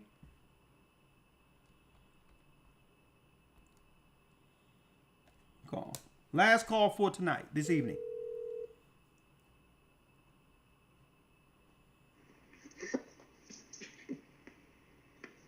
Hello. Hello. Hey, how you doing? And don't forget, folks, when I was growing up, marijuana was labeled the gateway drug. It was usually the drug one would do before going into the harder stuff. So make no bones about it. People know what they're dealing with marijuana for. It's the high. It ain't got nothing to do with. You can say you having mental anguish or anxiety, and they'll write you a cannabis prescription, but really it's to keep you docile. That's how they were able to take over Jamaica. 323 area code. Talk to me. Hello, Elder. I just have a question about one of the scriptures. What is it pertaining to a lesson we did? What we did tonight? Yes. Okay, chapter and verse. I don't have it right now, but I could explain it to you. Yeah. What did it say? Okay, it's about when it was asking about what Solomon said. Yeah, talking about I'm black but comely. Yes. Yeah. Yes. Okay, well, the part that I actually did not understand was like when he said, I'm black, but calmly you daughters of Jerusalem. So if the daughters of Jerusalem is already black, then why would he say that? Well, you have to realize what it's saying here is that I'm black but beautiful. That's all it's saying. Okay. I don't understand what the question is. Well, that was actually the question. It's just, I'm just saying if they were all already black, then I just didn't understand why he Are you needed saying to that say it's the inverse, that they must be white if you're going to say they're black? It's just stating that I'm black but lovely, black but comely, O daughters of Jerusalem. It isn't inferring any other race, right? Right. Or any other color. Okay. I didn't understand. I was just a little confused. 'Cause, Okay. I mean, I'm black too, but I just was trying to understand it. Okay, hey, you're black, I'm black, we're black and comely, O ye daughters of Jerusalem. Okay. All right. I tell you what, you can't look at that scripture and say that someone is white. You got something to say, Elder Lawyer? Yes, sir. If you read on verse 6, I think verse 6 gives a little bit of more insight as to why it's highlighting that the person in verse 5 is black. Okay, let's read verse 6. You ready? It says, look not. Yes. Okay, because she can't hear you, Elder Lawyer, so I can hear you in my ear. Right? All right. So let's go to Songs of Solomon 1, verse 6. Let's read that, right? Okay. I'm going to read it. I am black but comely, O ye daughters of Jerusalem. O ye daughters of Jerusalem, as the tents of Kedar, as the curtains of Solomon. Look not upon me because I am black, because the sun have looked upon me. My mother's children were angry with me. They made me the keeper of the vineyards, but mine own vineyard have I not kept. So you see it's talking about what? I am black, right? You see it? Son? Yes. Black? Yes. You got it? Yes. Say it loud. I'm black and I'm proud. Shamo. All right, bless. Not to mention as well, right, you know, Let me let Elder Lawyer break it down for you here, because I'm yeah, go ahead, Lawyer. She can hear you now. yes, sir. Yeah, not to mention as well, and I just want to give this an example that we can all relate to. Okay. Every last one of us. She can't hear you, so let me straighten that out. All right. All right. Devices. Speaker. Oh, she can hear you now, another lawyer. Yes, sir. Yes, sir. Again, Shalom, sis. That is a very good question. And I want to give an example that we can all relate to growing up in the black community. Every last one of us was different shades of brown. Whether you were light brown, whether you were, you know, I guess you would call a mid-complexion brown, or you were dark brown. Now, usually the dark brown person, even though everybody was black or so-called black, usually the dark brown person, it was their blackness or their skin tone that was highlighted and magnified by everyone else, to the point where the darker skinned person would have what? They would have nicknames and almost epithets to highlight the fact that they were darker than everybody else. Like growing up, you had that person on the block named Black or Jade Black or, you know, Black Todd, Black Ron. Everybody's black, but it seems like because this person's skin tone is a little darker than everybody else, they're the ones that kind of draw the ire as far as being called black. So in this instance, it's not that everyone else is white. It says that the sun has looked upon me, which infers that this person is probably a little bit darker than everybody else. That's the point I wanted to bring up. Yeah. Okay, well, thank you. I understand better. Yeah, exactly. Because there's different shades we grew up at, and sometimes you have to defend, you know, your place in blackness. And it's something I can relate to, you know. But it was good. And you come at me, boy, hey, it's time to knuckle up, because when I come back, boy, my words were witty. So they didn't mess with me with it, because hey, listen, I'm when I was growing up, I'm bringing your whole family up in there. You had the jokes. Hey, I'm gonna tell you, you can talk about my skin if you want. I tell you what, I'm bringing a cousin, everybody up. Yeah, I seen your cousin last week who came over here. Man, next thing you know, we're knuckling up, because I'm gonna go deep into the busing conversations, and I'm not gonna stop. Like, yo, it been 30 minutes. What you wanted? I'm like, you shouldn't have started with me, right?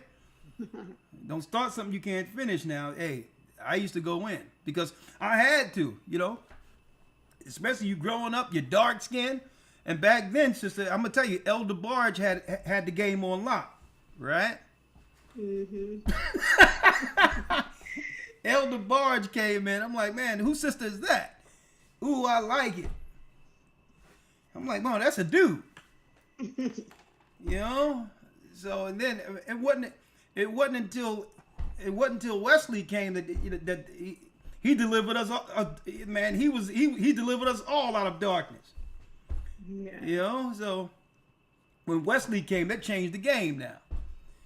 You right? So I'm gonna tell you. So when Lawyer was telling you, it's not because of one person, it's because it was different shades of black. You have lighter skin, you have ruddy, which is light skin, like David was, a little lighter than dark. Then you have, hey, don't look down on me because I'm a little darker than the rest of you. Right? Okay. Yeah, so that's all that is. I'm going to tell you, when we grew up, it was something else on Diamond Street. Oh, yeah. I got that. They in there cracking up. Hey, when we grew up, that's how it was. But I'll tell you what. It's deep that we can read that Bible and can relate to it more so now. Right? With what we've gone through. There's no way a white guy can read that scripture and say, okay, that's me. They don't have that experience. Right? Mm-hmm. You got it? I got it. There you go. There you go. Nothing's changed. It's still the same. It's Nothing's still the same. People talking about colorist and this, that, and the other. We've always gone through stuff like that. And it's okay. The Most High made us different shades of brown, and and we all have our unique place with the Almighty when it comes to our skin tone, when it comes to who we are as a people. And it's deep that now you can now read Solomon, the Songs of Solomon, and relate to what? The fact that we are the same people. White people could not have made those statements. See that? Yes.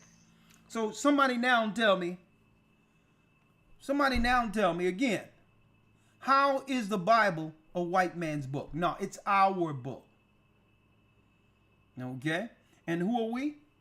We're the children of Israel. And yes, we are back. Elder Lawyer, thank you. And let's get ready for Friday, Saturday, and the Hebrew and Bible Academy. Yes, sir. Yes, sir. Let's do it. My brother. With that, Shalom, I hope this lesson, Shalom, sister, hope this lesson have given you detailed history and information to back everything when it comes to defending the Word of God, and above all, proven that the Bible has always been a black man's book. But not just any black man in particular, because Hamites are dark-skinned. This book belongs to the children of Israel, and we are the chosen people. And Christ is Lord. With that, may the Most High be with us. Stay prayed up, sin not. We will soon see Israel, and yes, we are the children of Israel, and y'all know it. We are back. Brothers and sisters, have a great, great evening. Shalom. Let's go. Good night, Elder Lawyer. HistoryTimes.org. Go to HistoryTimes.org to enroll. Blessings.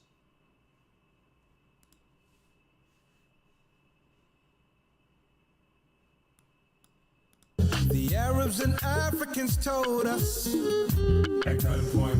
together our wives and children then sold us. In the belly of these great ships we traveled in fear. By the rivers of Babylon we found our brothers here. Gather us in Colombia, Reuben from Australia, Issachar, the Mexicans. He's gathering Israel, the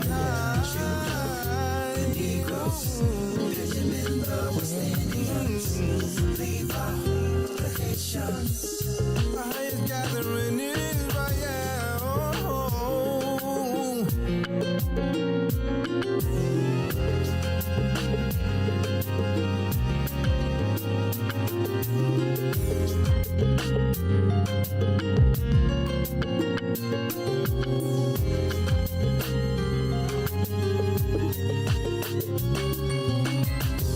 Asher in Colombia, Reuben from Australia, Issachar, the Mexicans. That's who we be, Judah, the Negroes, Benjamin, the West Indians, Levi, the Haitians,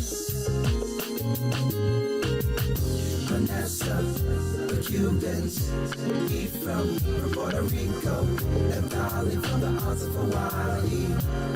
The Lord is calling back Israel. Zebulun from Panama, Gad, the North American Indians, Simeon, the Dominicans.